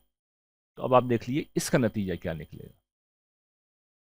اسی آیت میں اللہ تعالیٰ نے وہ نتیجہ بھی بیان کیا، ان کنتم تحبون اللہ فاتبعونی یحببکم اللہ ویغفر لکم ذنوبکم، یعنی آخرت کا نتیجہ کیا ہے؟ بخشش، مغفرت، اور اس دنیا کا نتیجہ یہ ہے کہ اللہ تعالیٰ فوراً محبت کی نظر سے دیکھنے لگیں گے۔ اور جب وہ دیکھتے ہیں تو بخاری و مسلم کی ایک روایت ہے جس میں نبی کریم صلی اللہ علیہ وسلم نے بہت ہی خوبصورت انداز میں اس کو بیان کیا. اس کے نتائج کتنے غیر معمولی نکلتے ہیں. آپ فرماتے ہیں کہ جب اللہ تعالیٰ کسی بندے سے محبت کرتے ہیں تو جبرائیل کو بلا کے کہتے ہیں کہ جبرائیل میں فلاں سے محبت کرتا ہوں، تم بھی اس سے محبت کرو.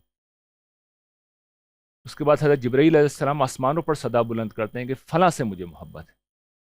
سارے آسمان والے یعنی فرشتے بھی اس سے محبت کرنے لگتے ہیں. اور پھر زمین میں بھی اس شخص کی محبت، قبولیت عام کر دی جاتی ہے. تو یہ لازمن نتیجہ نکل کے آ جاتا ہے. یعنی زمین سے مراد یہ صالحین کے اندر جو خود اس جگہ پہ کھڑے ہوئے ہوں، وہ سمجھتے ہیں، ان کے دل کی آواز ہوتی ہے. وہ یاد ہے نا وہ دعا جو شروع میں نے پڑھی تھی، حضور کو جو سکھائی گئی تھی، اصل کا حبہ کا، وہ حبہ میں یہ حبہ کا، یہ نیچرلی پیدا ہوتی، یہ لازمن نتیجہ نکلتا. اس دنیا میں یہ نتیجہ نکلے گا. اب خلاصہ میں کر دیتا ہوں اپنی بات کا. وہ یہ کہ دیکھیے، انسان کے جذبات اور احساسات میں سب سے لطیف جذبہ محبت کا ہے. سب سے لطیف جذبہ محبت کا ہے. لیکن ہم اللہ تعالیٰ کو سجدے نہیں دے سکتے. یعنی ہم کیا کر لیں گے، کیا سجدے کر لیں گے، کیا ہماری حیثیت ہے. میں بیان کر چکا ہوں کہ 2 انگل جگہ بھی نہیں ہے جہاں فرشتہ سجدے میں نہ گرا ہو. ہم خدا کو کیا یاد کر لیں گے؟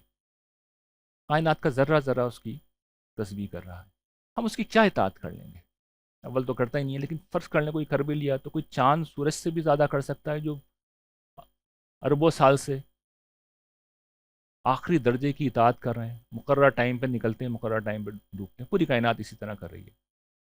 تو نہ ذکر میں، نہ عبادت میں، نہ اطاعت میں ہم کہیں ہیں نہیں. ہمارے پاس ایک ہی چیز، ایک ہی چیز، یہ دل. وہ بھی نہیں دیتے اللہ تعالیٰ، وہ بھی نہیں دیتے، غیر اللہ کو دے دیتے. جب وہ نہیں دیا، کچھ بھی نہیں. وہ میری کتاب ہے، اس کا نام ہی ہے یہ، بس یہی دل. لیکن اگر کسی نے یہ کام کر دیا، کسی نے اگر یہ کام کر دیا، اس پس منظر میں ان شرائط کے ساتھ جو میں نے بیان کی ہیں، شکر گزاری کا احساس ہو، اتباع ہو، خدا کو سب سے زیادہ اہمیت دینا ہو، اس سب کے ساتھ وہ کر دیا، تو پھر نتیجہ یہ نکلتا ہے انسان کی ہستی غیر معمولی ہو جاتی ہے. مجھے ان سے محبت ہو گئی، میری ہستی عبادت ہو. پھر آدمی کو کچھ کرنا نہیں پڑتا، وہ اپنے وجود میں ہی عبادت گزار ہو جاتا ہے. ہر وقت اللہ تعالیٰ اس کو محبت کی نظر سے دیکھ رہے ہوتے ہیں. اور جس شخص کو اللہ تعالیٰ محبت کی نظر سے دیکھ لیں، یہ بات یاد رکھیے گا کہ بس پھر وہ لمحہ ایسا آتا ہے کہ بندہ بدل جاتا ہے. اس کے بعد اس کے اور جنت کے بیچ میں دنیا کی کوئی چیز حائل نہیں ہو سکتی. کوئی شیطان اس کا راستہ نہیں روک سکتا، کوئی انسان اس کا راستہ نہیں روک سکتا. گفتگو ظاہر ہے کہ جو میرا موضوع تھا وہ طویل تھا، اس میں جنگ ابھی زیر بحث نہیں آئی ہے. جس پس منظر میں نے وہ عنوان لکھا تھا، لیکن ٹائم ہو گیا. مختصر میں بتایا تھا کیونکہ اب یہ گفتگو میں یہاں نہیں کروں گا، باقی گفتگو کراچی میں ہی کروں گا. یہ پوری سیریز ہے جس میں دین ہی پڑھا رہا ہوں. یہ جو شکر گزاری ہے، جس طرح یہ محبت میں بدلتی ہے، تو محبت کا ایک شیڈ ہوتا ہے حمیت. جس سے آپ کو محبت ہوتی ہے، جس وقت وہ مشکل میں آ جائے نا، آپ اپنی جگہ پہ کھڑے نہیں رہ سکتے، نارمل نہیں رہ سکتے. یعنی محبت اپنا روپ بدلتی ہے، وہ حمیت اور غیرت میں آتی ہے، اور آدمی پھر دیوانہ وار مدد کے لیے جاتا ہے. میرا باپ اگر بیمار ہو، میری ماں اگر کسی مشکل میں ہو، یہ کیسے ممکن ہے کہ کوئی شخص جو ہے وہ بیٹھ کے تماشا دیکھتا رہے؟ یہ ممکن نہیں ہے نا. تو اگر اللہ تعالیٰ کے ساتھ بھی محبت ہے تو اللہ تعالیٰ تو خیر کبھی کسی مشکل میں آ نہیں سکتے، وہ پاک ہیں، ان کا دین آتا رہتا ہے، ان کے دین کو مدد کی ضرورت ہوتی ہے. اور اس کے بعد بھی کوئی انسان ٹس سے مس نہ ہو تو پھر اسٹریٹ اوے ایمان کے اوپر کوشچن مارک آتا. وہ آیت جو ہے، اگر آپ ریکال کر لیں پیچھے جو آئی ہے، وہ اصل میں اس موقع محل کی آیت ہے. یہ سب چیزیں جن کو بیان کیا، احب علیکم من اللہ و رسولہ و جہاد فی سبیلی فتربصوا. تمہیں محبت ہے نا ان سب چیزوں سے، اور تم ہل نہیں رہے اپنی جگہ سے، تو اب بیٹھے رہو، اب میرا فیصلہ آئے گا. اب تمہیں ہدایت نہیں ملے گی، اب تمہارے لیے کوئی راستہ نہیں ہے. یعنی اب صراط مستقیم کا اور جنت میں جانے کا کوئی راستہ نہیں ہے. یہ نصرت دین اس درجے کا اہم مطالبہ ہے کہ جب یہ آ جاتا ہے تو پورا ایمان اس کے اوپر منحصر ہو جاتا ہے. لیکن ظاہر ہے کہ اس کی اپنی بڑی تفصیلات ہے. میں اگر اس وقت شروع کروں گا تو پھر 1 گھنٹہ اور لگے گا. اس پہ انشاءاللہ بعد میں بات کریں گے. وآخر دعوانا ان الحمدللہ رب العالمین. سوال میرا 2 3 ہے ریحان بھائی. ایک تو یہ کہ یہ جو آپ نے سفارش کی بات کی، تو ہمارے یہاں ایک بڑا عام کانسیپٹ ہے کہ جی ہم تو کیونکہ نبی کی امت میں سے ہیں لہذا ہماری سفارش ہو جائے گی. تو اس کے بارے میں ذرا بتا دیں کہ اس کی کیا نوعیت ہوگی. اور دوسرا یہ کہ کیا قرآن میں اور حدیث میں کوئی ایسی پیش گوئی آتی ہے کہ یہ اسرائیل کا معاملہ کہاں تک پہنچے گا، کیا کوئی اس سلسلے میں آتا ہے؟ اور آخری سوال یہ کہ آج کل یہ بہت چل رہا ہے، مجھ سے بزرگ پوچھتے رہتے ہیں بلکہ آ کے، کہ یہ متاع جو ہے یہ تو حلال ہے اور قرآن میں بھی آیا ہے، تو یہ کر لینا چاہیے ایک دن کے لیے، ایک ہفتے کے لیے. تو اس پہ ضرور روشنی ڈال دیجیے. تھینک یو، شکریہ. میں جتنی عمر کا نظر آتا ہوں اس لوگ سے کہیں زیادہ بوڑھا ہوں، تو میری یہ یادداشت جو ہے میرا ساتھ چھوڑ دے گی. سوال بھول جاؤں تو یاد دلا دیجیے گا.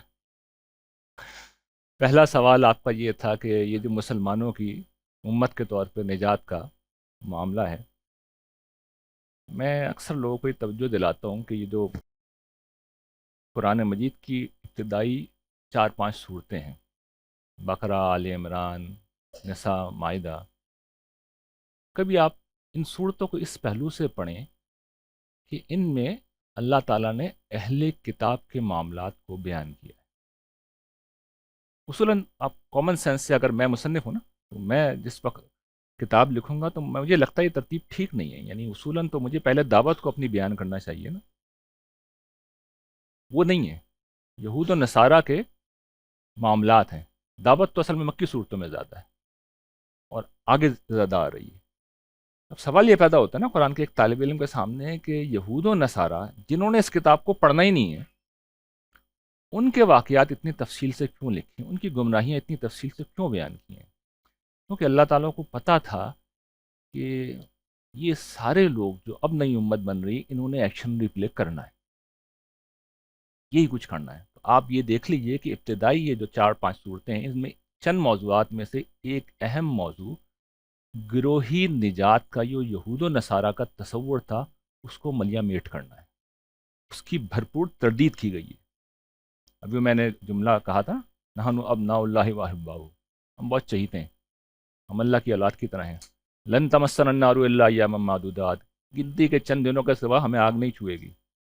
عیسیٰ ابن مریم ہماری سفارش کر دیں گے، بس ان کو ہم نے مان لیا، کافی ہے، شریعت سے بھی ہم تو فارغ ہو گئے. یہ سارے تصورات وہاں موجود تھے. تو قرآن مجید نے اس کی بھرپور تردید کی ہے. تو کیا صرف ان کے لیے کی ہے؟ مسلمانوں کا نام لے کے 2 جگہ بتایا ہے. جس آیت میں، جس پہ اکثر لوگ سوال کرتے رہتے ہیں، اللہ تعالیٰ نے سب کو نجات کا پروانہ دے دیا، وہ شروع ہی یہیں سے ہو رہی ہے. ان الذین آمنوا والذین ہادوا والنصارى، مسلمانوں کا سب سے پہلے ذکر کیا ہے. کوئی چہیتا نہیں ہے میرا، کوئی چہیتا نہیں ہے. سب کے لیے میرٹ کا ایک ہی ضابطہ ہے، سب ایک ہی لاٹھی سے ہانکے جائیں گے. لیس بامانیکم ولا بامانی اہل الکتاب، نہ تمہاری خواہشوں سے کچھ ہونا ہے، نہ اہل کتاب کی خواہشوں سے کچھ ہوا ہے. من یعمل سوءا یجزی بہ، برائی کرو گے بدلہ پاؤ گے.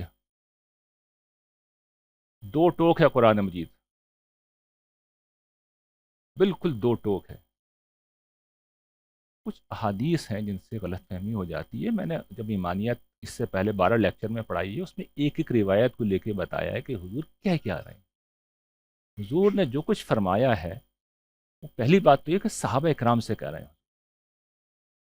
وہ لوگ جتنی بڑی قربانی دے کے آئے تھے، تو وہاں تو یہ بات طے تھی کہ ایمان لانا ہی خود نجات کے لیے کافی تھا.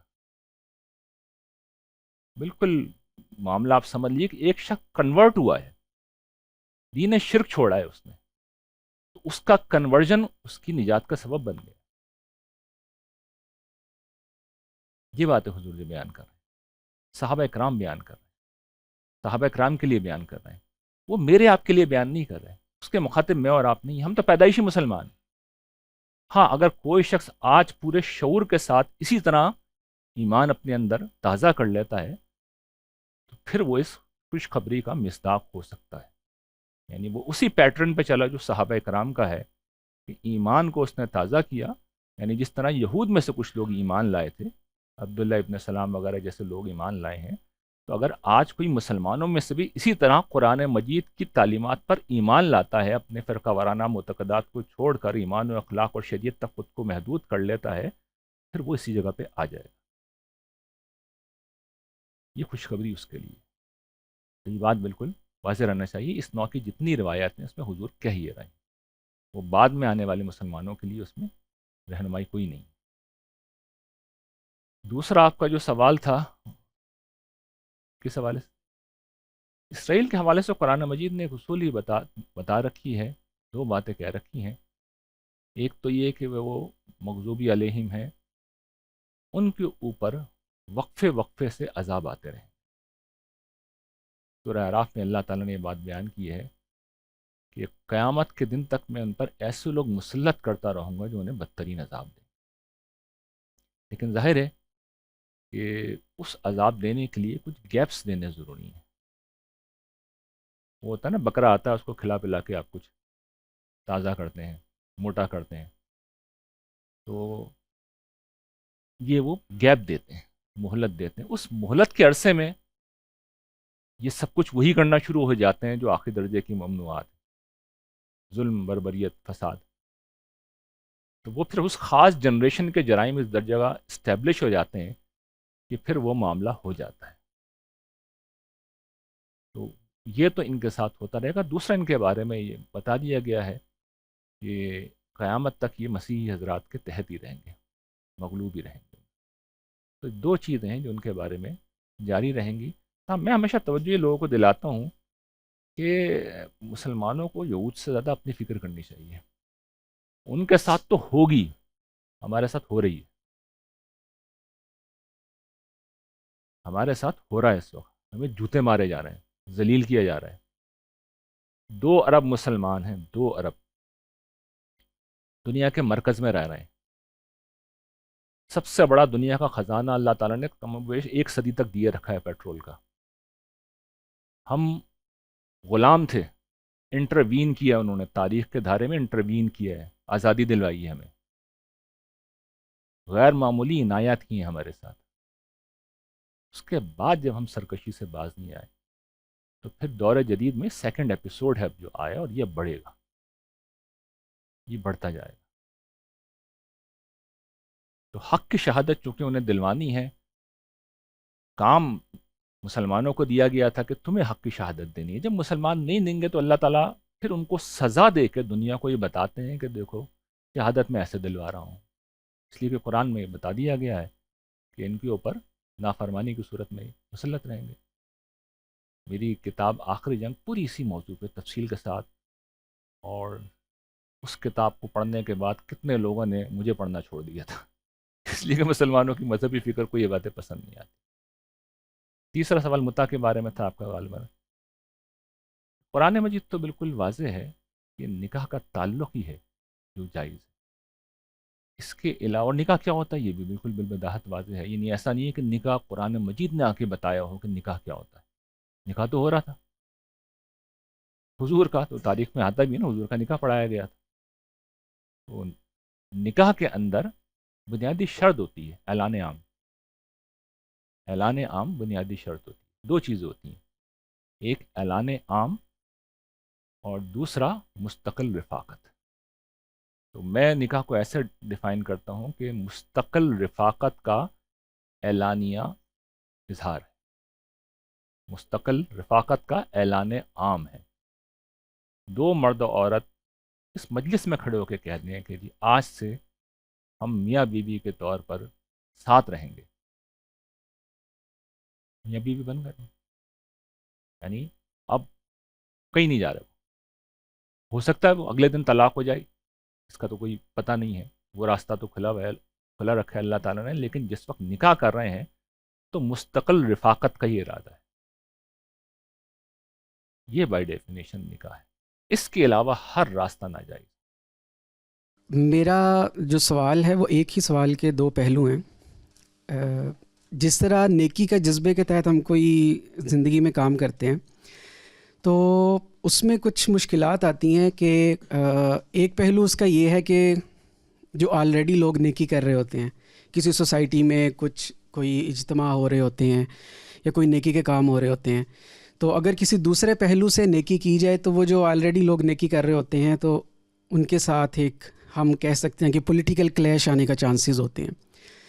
تو اس صورت میں اگر دین کا کام ہے، چاہے کوئی بک پڑھا رہے ہیں کسی اکیڈمی میں یا کوئی اپنے نظریات کو بیان کر رہے ہیں، تو وہاں پہ اس کنفلکٹ کو جس طرح کہا جاتا ہے کہ وسیع تر مفاد میں چپ کر کے اپنا کام ایک طریقے سے کرنا چاہیے یا وہاں پہ کچھ اپنی جد و جہد کرنی چاہیے.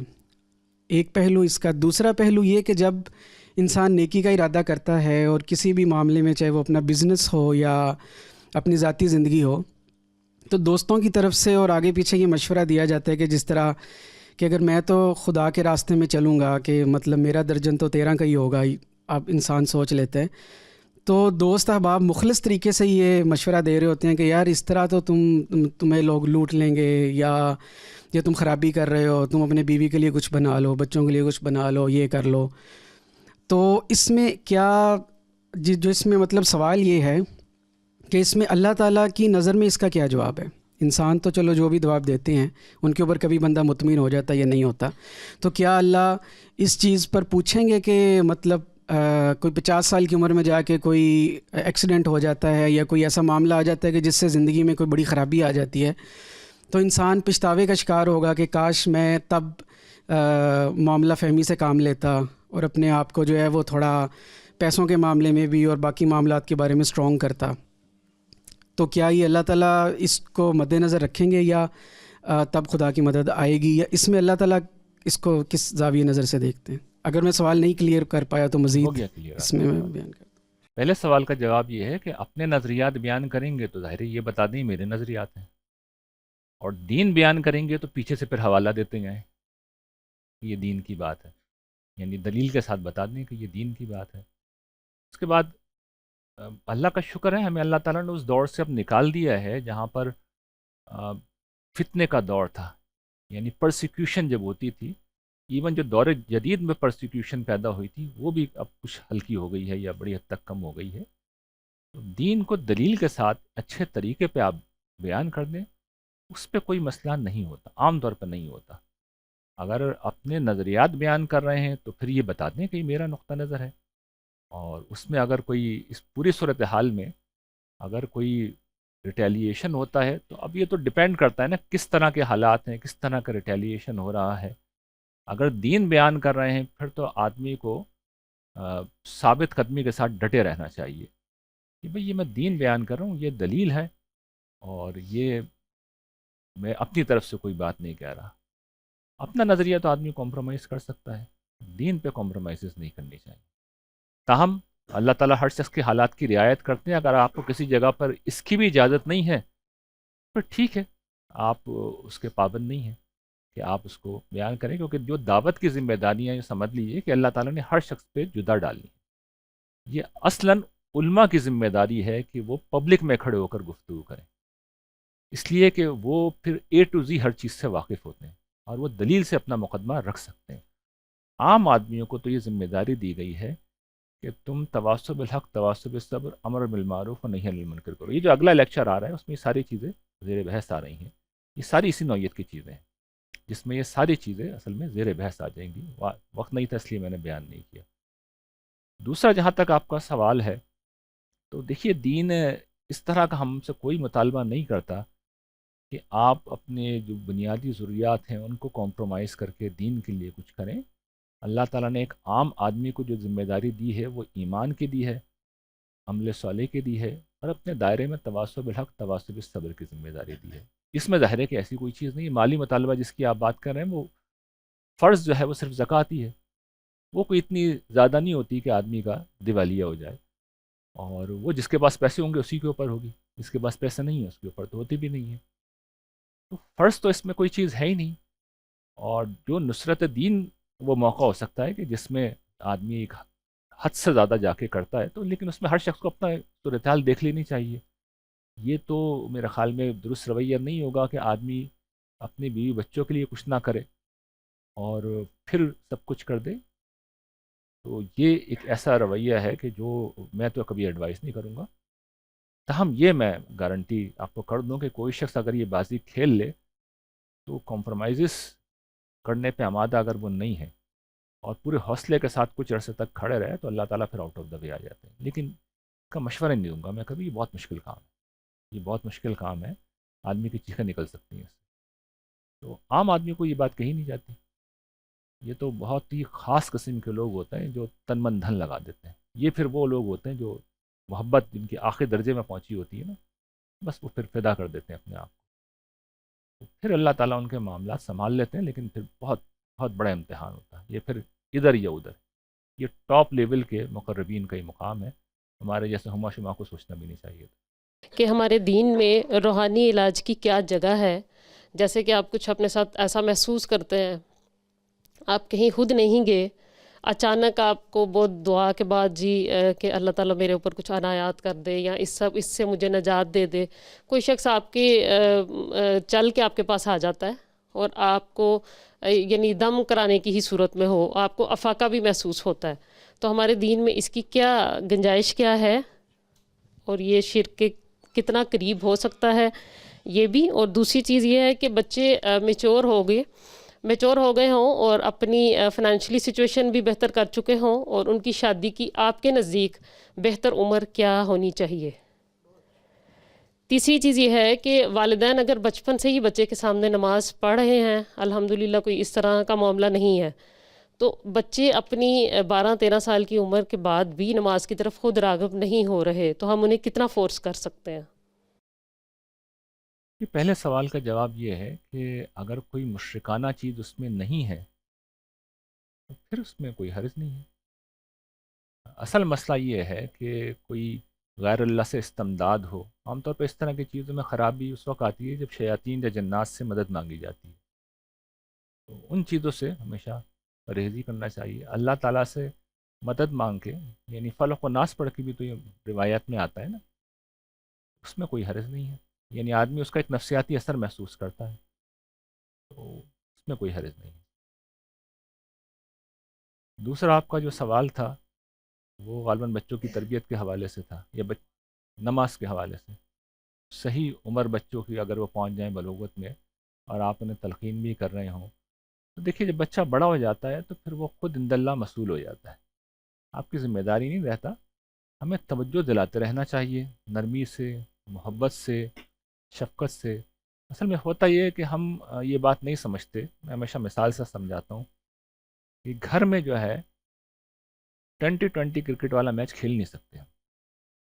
یعنی 20-20 اوور میں میچ پورا کر کے برابر کر دینا، یہ ہوتا نہیں ہے. گھر میں آپ کو ٹیسٹ میچ کھیلنا پڑتا ہے. ٹیسٹ میچ تو بہت لمبی اننگز ہوتی ہے. آپ مخالف فریق کو اپنے آؤٹ کرنا ہوتا ہے. 20 اوور میں میچ ختم نہیں ہو رہا. تو یہ ہو نہیں سکتا کہ 2 جملوں کے اندر 2 دنوں میں بچوں کی تربیت ہو جائے. جب تک بچہ آپ کے ساتھ رہے گا آپ اس کو سمجھاتے رہیں. اور میرا زندگی کا تجربہ یہ ہے، مشاہدہ یہ ہے، تجربہ تو خیر نہیں ہے، اتنی نہیں ہوئے میرے بچے کی عمر، لیکن مشاہدہ یہ ہے کہ جو بیج والدین ڈال دیتے ہیں، بو دیتے ہیں، وہ لازمن رنگ لاتے ہیں، لازمن رنگ لاتے ہیں. یعنی بچوں کی دیکھیے خاص ایج ہوتی ہے، وہ یوتھ میں پہنچتے ہیں. ابھی میں نے ذکر کیا تھا ہارمونز کا، وہ طوفان برپا ہوتا ہے ان کے اندر، اور ان کے سامنے ایک پوری دنیا کھلی ہوئی ہوتی ہے. آپ وہ دیکھیے میرا اور آپ کا دائرہ تو بڑا محدود ہے، 2-5-10 لوگوں میں ہم زندگی گزارتے ہیں. وہ روزانہ سینکڑوں بچوں سے مل کے آ رہے ہوتے ہیں، سینکڑوں فیملیز کا ریفلیکشن ان کے اوپر آ رہا ہوتا ہے. پھر یہ جو انفارمیشن ایج میں بچوں کا ایکسپوجر اتنا بڑھ گیا ہے تو ان پہ پریشرز بہت زیادہ ہیں. ان کے جذبات میں اشتعال پیدا کرنے والی چیز انٹرنلی بھی پورے عروج کے اوپر ہے، باہر بھی ڈسٹریکشنز ہر جگہ موجود ہیں. تو کوئی بچہ اگر نماز پڑھ رہا ہے تو وہ تو اللہ کا ولی ہے. نارمل بچے تو نہیں پڑھیں گے، ان کو تو بہت کہنا پڑے گا. تو توجہ دلاتے رہیں بچوں کو، اور کوشش کریں کہ نرمی سے، محبت سے معاملہ کریں، ان کے دل میں نفرت پیدا نہ ہو. تلقین کرتے رہیں، ہو جائے گا. شادی کی صحیح عمر اس کا فیصلہ تو دیکھیے آپ کے حالات کریں گے، بچے کے حالات کریں گے.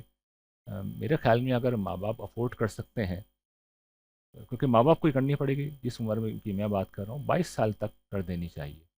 اس میں بچہ ابتدائی تعلیم سے بڑی حد تک فارغ بھی ہو جاتا ہے، اور اس کے بعد یہ کہ وہ انڈیپینڈنٹ سائیکولوجیکلی بھی ہو جاتا ہے. تو یہ ایک مناسب عمر ہے میرے خیال میں جس میں اگر آپ افورڈ کر سکتے ہیں، کیونکہ خرچہ پھر اس صورت میں آپ کو ہی اٹھانا ہوگا، کیونکہ اتنا بچہ اتنا گھر چلا نہیں سکتا۔ تو میں تو اس میں پورا طریقہ تجویز کرتا ہوں، چونکہ یہ میرا موضوع رہا ہے، کئی دفعہ اس پہ میں نے لکھا ہے۔ ایون آپ کو اگر آپ یا تو یہ کہہ دیں بھی تمہاری اولاد کو ہم پال لیں گے، تو آپ پالنے کے لیے تیار ہو جائیں، اور دوسرا یہ ہے کہ تھوڑا سا یہ جو شعور پیدا کریں کہ پیدر پہ اولاد پیدا کرنا یہ کوئی ضروری نہیں ہے، اس کو تھوڑا سا پلاننگ کر لیں فیملی کو، یہ ساری چیزیں ہو سکتی ہیں، لیکن وہ ایک بنیادی انسانی ضرورت ہے، اس کو ڈیلے نہ کریں۔ یہ جس طرح کی ہم ایج میں زندہ ہیں کہ آپ کرنٹ افیئر کے پروگرام میں بھی کوئی آئی کینڈی بٹھا کے ہی پروگرام کو اٹریکٹ بناتے ہیں۔ میں کئی دفعہ یہ واقعہ بیان کر چکا ہوں نا کہ وہ ٹی وی کے پروڈیوسر نے، میں نے ایک زمانے میں ٹی وی پہ کام کرتا تھا، پھر میں نے معذرت کرنی شروع کی، تو ایک پروڈیوسر نے مجھ سے رابطہ کیا، میں نے کہا جی آ جائیے پروگرام ہے، میں نے کہا میں نہیں آتا، چھوڑ چکا ہوں میں ٹی وی۔ انہوں نے کہا کسی اور اسکالر کا بتا دیں، خاتون ہو تو بہت اچھا، خوبصورت ہونی چاہیے۔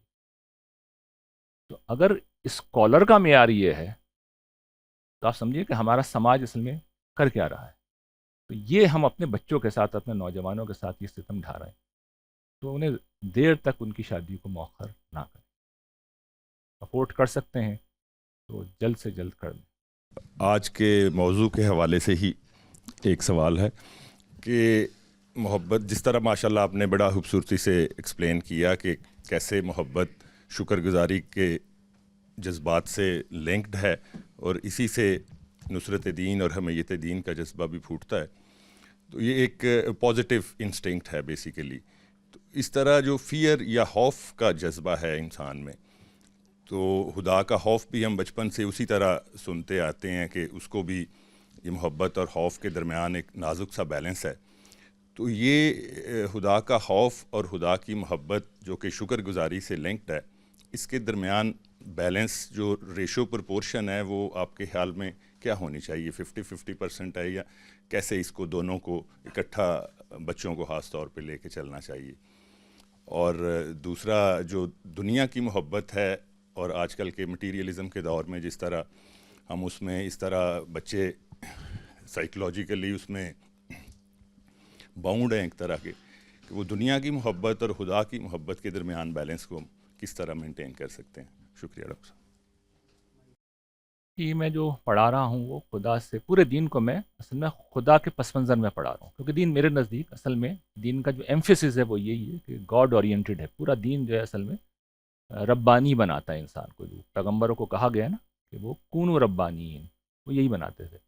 میں پورے دین کو پڑھا رہا ہوں، اس میں ابھی شکر گزاری ہے، ایمان پڑھایا، شکر گزاری، آگے تقویٰ بھی آ رہا ہے، وہاں میں اس بیلنس کو واضح کر دوں گا، لیکن بہت اختصار سے بھی آپ کو عرض کر دیتا ہوں کہ عمومی طور پہ جو قرآن مجید کی جو تعلیم ہے اس سے محسوس یہ ہوتا ہے کہ شکر گزاری کا ہی اور محبت کا ہی غلبہ رہنا چاہیے، یہی سورہ فاتحہ سکھائی گئی ہے نا، تو وہاں پر غلبہ اسی کا رکھا گیا ہے، لیکن توجہ دلا دی گئی ہے کہ دیکھو تمہیں پانا کیا ہے زندگی میں، صراط مستقیم پہ چلنا ہے، اہدنا الصراط المستقیم صراط الذین انعمت علیہم، تاکہ انعام پا سکو۔ تم ابھی بھی حالت نعمت میں ہو، سورہ فاتحہ کا سٹارٹ یہ بتا رہا ہے ابھی بھی حالت نعمت میں ہو، تمہارا رب بڑا کریم ہے، بڑا مہربان ہے، اس کی بندگی کرتے رہو اور اس سے مدد مانگو کہ وہ تمہیں سیدھی راہ پہ چلائے، اس لیے کہ بڑا انعام ابھی ملنے والا ہے۔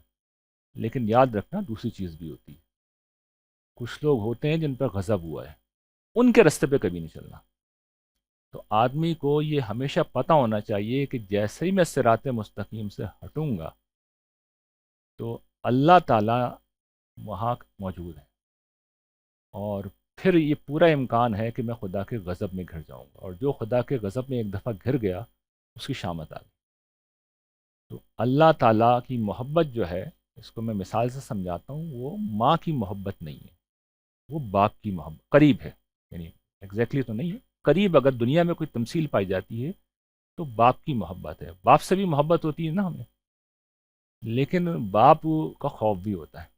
ماں سے بچے اتنا نہیں ڈرتے، بہت کچھ منوا لیتے ہیں، ابھی بہن کہہ رہی تھی سنتے ہی نہیں ہے بچے، باپ تو دو لگا بھی سکتا ہے، تو بچوں کو یہ اندازہ ہوتا ہے کہ باپ نے لگا دینا ہے۔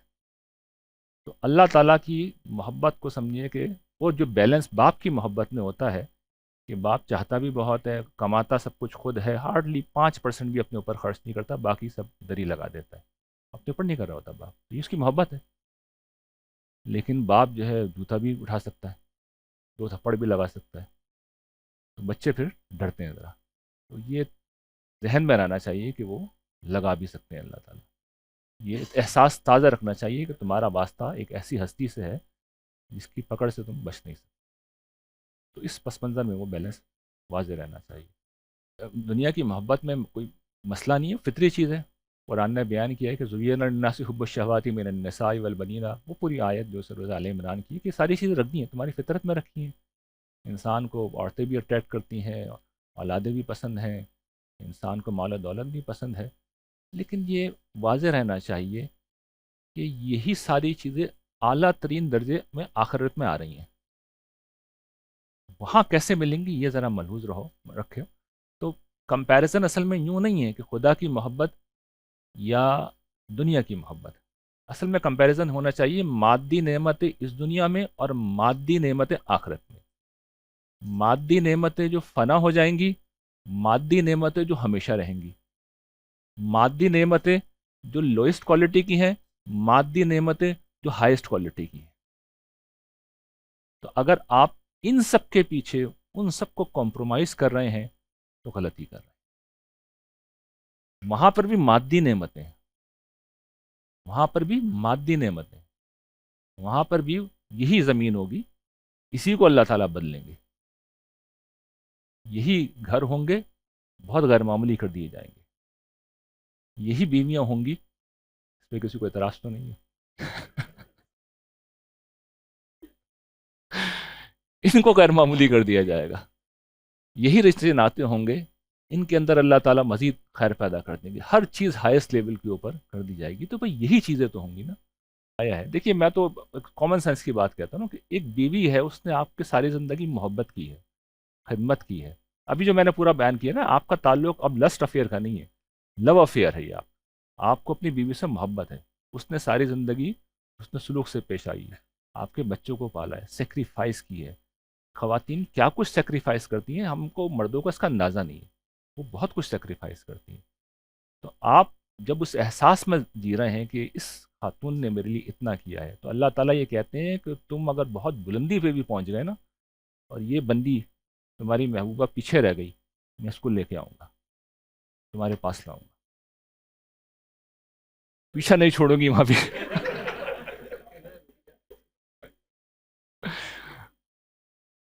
میں اس لیے کہہ رہا ہوں کہ دیکھیے، بیویوں سے بہت زیادہ محبت کرنی چاہیے. ہمارے ہاں اصل میں کیونکہ یہ لو کا کانسیپٹ اتنا غلط ہے ہمارے ہاں.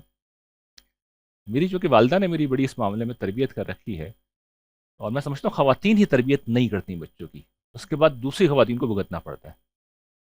یعنی اس رشتے کو ہمیشہ سمجھنا چاہیے یہ لسٹ افیئر نہیں ہے، یہ لو افیئر. یہ لو افیئر ہوتا کہاں سے؟ یہ اس میں سلوک سے ہوتا ہے. وہ خواتین کو بھی توجہ دلانی چاہیے کہ یہ جو ہر وقت ڈیمانڈنگ نفسیات ہے نا، پرابلم یہاں سے ہوتا ہے.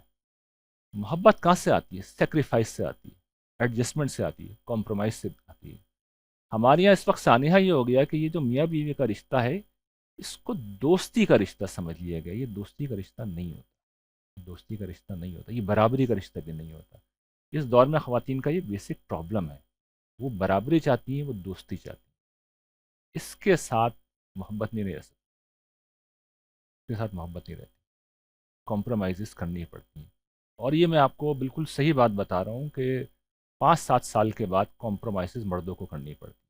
وہ ہر گزرتے دن کے ساتھ کمزور ہونے لگتے ہیں، ان کی پوزیشن خراب ہوتی ہے، اور عورتوں کی پوزیشن مضبوط سے مضبوط تر ہوتی چلی جاتی ہے. تو 5-7 سال اگر کچھ معقول مرد ہے، ورنہ نامعقول کا تو بہرحال کچھ بھی نہیں ہو سکتا. پوری زندگی میں بھی اس کے ساتھ کچھ نہیں ہو سکتا. لیکن کوئی شخص کسی درجے میں فطرت میں کھڑا ہوا ہے تو 5ویں 7ویں سال میں وہ ہتھیار پھینک دیتا ہے. جی السلام علیکم سر. جزاک اللہ خیر، آپ کی علمی گفتگو سے مستفید ہونے کا موقع مل رہا ہے. یہ ابھی جو ٹاپک تھا شادی سے ریلیٹڈ، میرا اس سے کچھ کہہ لیں کہ ملتا جلتا سوال ہے. آج کل جو بے راہ روی پھیل رہی ہے تیزی کے ساتھ، سوشل میڈیا ہے اور بہت ساری آپ کہہ لیں کہ ایولز آ گئی ہیں، اور کافی فاسٹ ٹریک پہ ہم لوگ چلے گئے ہیں. تو خواتین کا یہ شکوہ کہ مرد جو ہیں وہ دوسری یا تیسری شادی جو کر لیتے ہیں، تو اس میں آپ تھوڑا سا کیا اس دور میں آپ اس پہ کیا روشنی ڈالیں گے کہ کیا مردوں کو یہ جو ہماری تعداد ہے، خواتین یا لڑکیوں کی تعداد زیادہ ہے ہمارے ملک میں، مردوں کی تعداد کم ہے، تو اگر ہم شادی نہیں کرتے، ٹھیک ہے، تو وہ اس چیز کو ہم کیسے ختم کریں گے؟ اور اگر شادی کرتے ہیں تو اس میں عدل کا کیا مقام ہے، کیسے اس کو ڈیوائیڈ کریں گے؟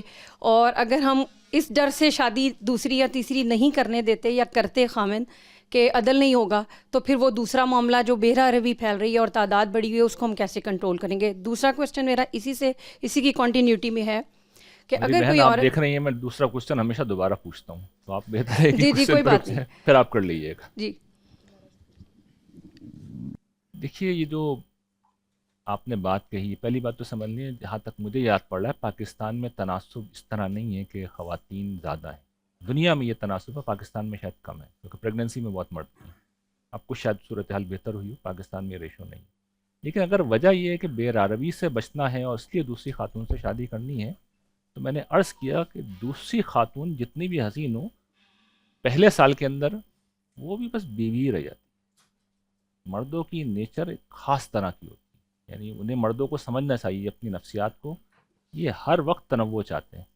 تو یہ کوئی سوچ کے کر رہا ہے کہ دوسری بیوی میں کوئی ویرائٹی ہوگی، کوئی ویرائٹی نہیں ہوگی. وہ سب ایک سال بعد سب ایک جیسی ہو جاتی، تو سب معاملہ برابر ہی ہو جاتا ہے. تو اس سے کوئی بے راروی میں کمی نہیں ہوتی. بے راروی جب بھی ختم ہوگی آپ کے سیلف کنٹرول سے ختم ہوگی، چاہے وہ ایک بیوی کے ساتھ، یعنی سیلف کنٹرول سے ختم ہوگی. آپ کو پتہ ہے کہ مجھے ان حدود سے باہر نہیں نکلنا.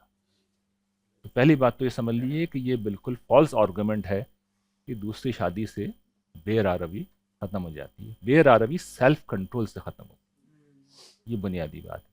باقی دوسری شادی جو ہے اگر کوئی کسی خدمت کے جذبے سے کرنا چاہ رہا ہے، جو کہ کوئی بھی نہیں کرتا مردوں میں. میں نے تو اس پہ چونکہ کئی دفعہ لکھا ہے کہ اگر جو بچے ہم دیکھتے ہیں ان کی عمریں نکل رہی ہیں، بہت سے اس طرح کے مسائل ہیں، وہاں کوئی کرنا چاہے تو وہ کر سکتا ہے. لیکن اس میں نے تو یہ دیکھا ہے کہ ہمارے اپنے جو میرے متعلقین کی خواتین ہیں، انہوں نے اتنا پروٹیسٹ کیا کہ وہ میرے تو ہمت ہی ٹوٹ گئی اس کے بعد اس طرح کی بات کرنے کی. خواتین اس کو برداشت نہیں کر سکتی. سر جیسے بیوہ یا متعلقہ ہوتی ہیں، اگر ہم اپارٹ فرام لائک جو باقرہ ہیں یا ان میرڈ ہیں، بیوہ یا متعلقہ، اور ہماری سوسائٹی میں دیر از نو پراپر سیفٹی، آپ کہہ لیں ان کو سیکیورٹی کا ایک سسٹم نہیں ہے. میں تو کہہ رہا ہوں یہ بہت بڑی خدمت ہے. میں یہی پوچھنا چاہ رہی ہوں کہ اگر کوئی ایسا ہے جو کہ ہم مطلب پڑھتے ہیں، میرا ناقص علم ہے دین کے بارے میں، لیکن میں اب سیکھنے میں طالب علم ہوں. اگر کوئی شخص کر سکتا ہے اور کوئی اس کی پہلی بیوی کو قربانی دیتی ہے تو اللہ تعالیٰ اس کا بہت اجر دیں گے. گرچہ اس میں بھی شرط یہ ہے کہ عدل کو کسی صورت میں کمپرومائز نہیں کر سکتے. قرآن نے اسی پس منظر میں پوری گفتگو کی ہے کہ تمہارے یہاں یہ رواج ہے. خیال رکھیے گا عربوں میں یہ رواج تھا، لوگ کرتے ہی تھے. دوسری شادی میں کوئی ایشو نہیں تھا. جو ہم ہیں ہندو، اپنے کلچر کے لحاظ سے ہم لوگ ہندو ہیں، ہندوؤں میں دوسری شادی نہیں ہو سکتی. تو یہاں پر تو ایک خاتون کے سامنے جیسی یہ بات آتی ہے تو عام طور پہ تو شوہر کی ایسی کی تیسی ہو جاتی ہے. تو ہمارے معاشرے میں نے یہ دیکھا ہے کہ یہ کوئی ڈویبل چیز نہیں ہے. تاہم اگر کوئی کمپرومائز کر لے، کوئی یہ سیکریفائس کر لے تو اس کو قیامت کے دن بہت اجر ملے گا، اس میں کوئی شک نہیں ہے. لیکن پھر مرد کی ذمہ داری بہت نازک ہو جاتی ہے، اور میں نے یہ دیکھا ہے کہ ایسے لوگ عذاب میں آ جاتے ہیں. اس لیے کہ ایک طرف دونوں بیویاں نہیں چھوڑتی انہیں، اور دوسری طرف اللہ تعالیٰ نے نہیں چھوڑنا. یعنی آپ نے ذرا بھی خلاف عدل معاملہ کیا نا تو وہ بولیں گے آ جاؤ بھی، تم نے کیوں کیا یہ. تو یہ بہت سخت ذمہ داری ہے. شادی کوئی انجوائمنٹ کا نام نہیں ہے، وہ بہت بڑی مشکل میں ڈالتے ہیں. اور یہ انہوں نے اسی لیے زنا کو ممنوع قرار دیا ہے کہ بھئی اتنی ذمہ داریاں اٹھانے پہ لوگوں کو مجبور کرنا ہے. یعنی آپ کے اوپر ذمہ داریوں کا انبار ڈالنا. بھی میں نے بتایا ہے کہ 5% اپنے اوپر آپ بمشکل خرچ کریں گے، باقی آپ کو فیملی پہ لگانا ہوگا. آپ کو اپنی پوری زندگی کو جو ہے وہ ساری آسانیاں زندگی سے چھوڑنی ہوں گی جو آپ تنہا زندگی میں کر سکتے ہیں. وہ ساری ذمہ داریاں اٹھانی ہوں گی. اولاد کی ذمہ داریاں ہیں، بیوی کی ذمہ داریاں ہیں. یہ بہت مشکل کام ہے. اس مشکل کام میں لانے کے لیے لوگوں کو اللہ تعالیٰ نے لالی پاپ دیا ہے. اصل میں ذمہ داری ہے بہت بڑی. تو آپ دوہری ذمہ داری لینے جا رہے ہیں تو اللہ تعالیٰ ایک ذمہ داری اور لگا رہے ہیں، عدل کرنا. اور یہ بہت مشکل کام ہوتا ہے. میں نے دیکھا لوگ اولاد میں عدل نہیں کرتے، بیویوں میں خاک کریں گے. تو کوئی شخص ان ساری رکاوٹوں کو عبور کر سکتا ہے تو میں تو ایڈوکیٹ ہوں، یہ کرنا چاہیے. اچھا بیسیکلی میں میرا فرسٹ انٹریکشن ہے اس طرح کا. میں بالکل دینی عورت نہیں ہوں. مجھے نہیں پتا کہ دین کیا ہوتا ہے. میرے لیے دین صرف یہ ہے کہ اللہ تعالیٰ کے کوئی ایک کام ہے جو ہمیں نماز، روزہ، زکوٰۃ اور دوسروں کے ساتھ اچھا سلوک ہے جو میں اپنے بہاف پہ کر لیتی ہوں. لیکن مجھے سب سے زیادہ جو ڈر لگتا ہے نا وہ دینی لوگوں سے بھی لگتا ہے. تو آج مجھے یہ موقع ملا مس سحر سارا کی وجہ سے، انہوں نے مجھے انوائٹ کیا، تو مجھے اچھا لگ رہا ہے یہ چیز پہ. تو یہاں پہ بیٹھے ہوئے نا میں ایک کنفیوز انسان ہوں اسلامی پوائنٹ آف ویو سے، کیونکہ میں دنیا دار بھی ہوں اور مجھے اسلام کو بھی بیلنس رکھنا ہے کیونکہ میں مسلمان بھی ہوں. اور یہ مسلمان ہونا ڈیفینیٹلی میں نے خود چوز نہیں کیا، یہ مطلب ان بورن ہی ہے کہ میں مسلمان گھر میں پیدا ہوئی ہوں. لیکن اس چیز کو بیلنس رکھنا میرے لیے بڑا مشکل ہے کہ میں عقلی طور پہ اس چیز کو بیلنس نہیں رکھ سکتی کہ بھائی میں مسلمان پیدا ہوئی ہوں تو میں مسلمان رہوں. ٹھیک ہے، مجھے مسلمان اگر میں نے رہنا ہے تو مجھے اس کے لیے کچھ گراؤنڈز بھی چاہیے کہ بھائی میں مسلمان ہوں تو یہ میں نے جو کام کیا ہے، نماز پڑھی ہے، تو اس طرح کے کوئی بھی نیک کام کیے ہیں تو میں اس کی کوئی بیسز ہو، میرے پاس کوئی ریزنز ہو. یہ نہیں ہے کہ میرے ابا نے کہہ دیا کہ نماز پڑھنی ہے، نماز فرض ہے اور میں نماز پڑھتی رہوں گی. آج کل کی جنریشن جو ہے، جو کہ مطلب خیر میں بھی یوتھ سے اب نکل چکی ہوں، لیکن ہماری جو جنریشن کا جو ایشو ہے وہ یہ ہے کہ ہم بہت کنفیوز ہیں. ہم دین اور دنیا میں کبھی بیلنس نہیں کر سکتے. یہ کہنا بڑا آسان ہے. آپ نے جو آپ کا ٹائٹل تھا شکر، اور اس کا سب جو فرسٹ ورڈ ہے وہ شکر ہے. تو اگر میں یہی آپ سے، میں کافی دیر سے سوچ رہی تھی، آپ نے کہا کہ شکر کرنا چاہیے، لیکن مجھے آج تک یہ سمجھ نہیں آئی کہ شکر کرنے کا طریقہ کیا ہے. شکر اللہ تعالیٰ کا کرنا چاہیے، کیا یہ طریقہ ٹھیک ہے کہ آپ صرف شکر زبان سے کہتے رہتے ہیں میں اللہ تعالیٰ کا شکر کرتی ہوں؟ میں بھی بہت شکر کرتی ہوں، لیکن مجھے پتہ ہے میں نہیں کرتی کیونکہ میرے اعمال ویسے نہیں ہیں. تو مجھے کیا آپ تھوڑا سا یہ بتائیں گے کہ شکر کا صحیح طریقہ کیا ہے، شکر کرنا کیسے چاہیے، مطلب اور کیسے پتہ چلتا ہے کہ آپ ٹرولی اندر سے شکر ادا کر رہے ہیں اور اللہ تعالیٰ اس کو پسند بھی کر رہے ہیں؟ دیکھیے، میں نے ابھی عرض کیا، پھر دوہرا دیتا ہوں کہ اگر اس کو تفصیل سے سمجھنا ہے تو پچھلا لیکچر اسی موضوع پہ تھا. بہت اختصار سے میں عرض کر دیتا ہوں. 3 چیزیں آپ کریں گی تو آپ شکر گزار ہو جائیں گے. پہلی یہ کہ دل سے جذبہ، یعنی اسپرٹ ہے، یہ جذبہ ہے کہ آپ شکر گزاری محسوس کریں کہ میرے اوپر احسان ہوا. آپ اپنے آپ کو محسوس کریں کہ میرے ساتھ احسان کا معاملہ کیا گیا اللہ تعالیٰ کی طرف سے، دل میں یہ فیلنگ آئے. دوسرا، آپ اس کا اظہار کریں، یعنی زبانی اس چیز کو بیان کریں، لوگوں کے سامنے بیان کریں، اپنے لیے بیان کریں. اور تیسری چیز یہ کہ آپ نفع بخش بنیں، جو بلیسنگ اللہ تعالیٰ نے آپ کے اوپر کر رکھی ہے اس سے دوسروں کو فائدہ پہنچائیں. شکر گزاری کی یہ 3 شرائط، اس کے بعد آپ شکر گزار ہو جائیں.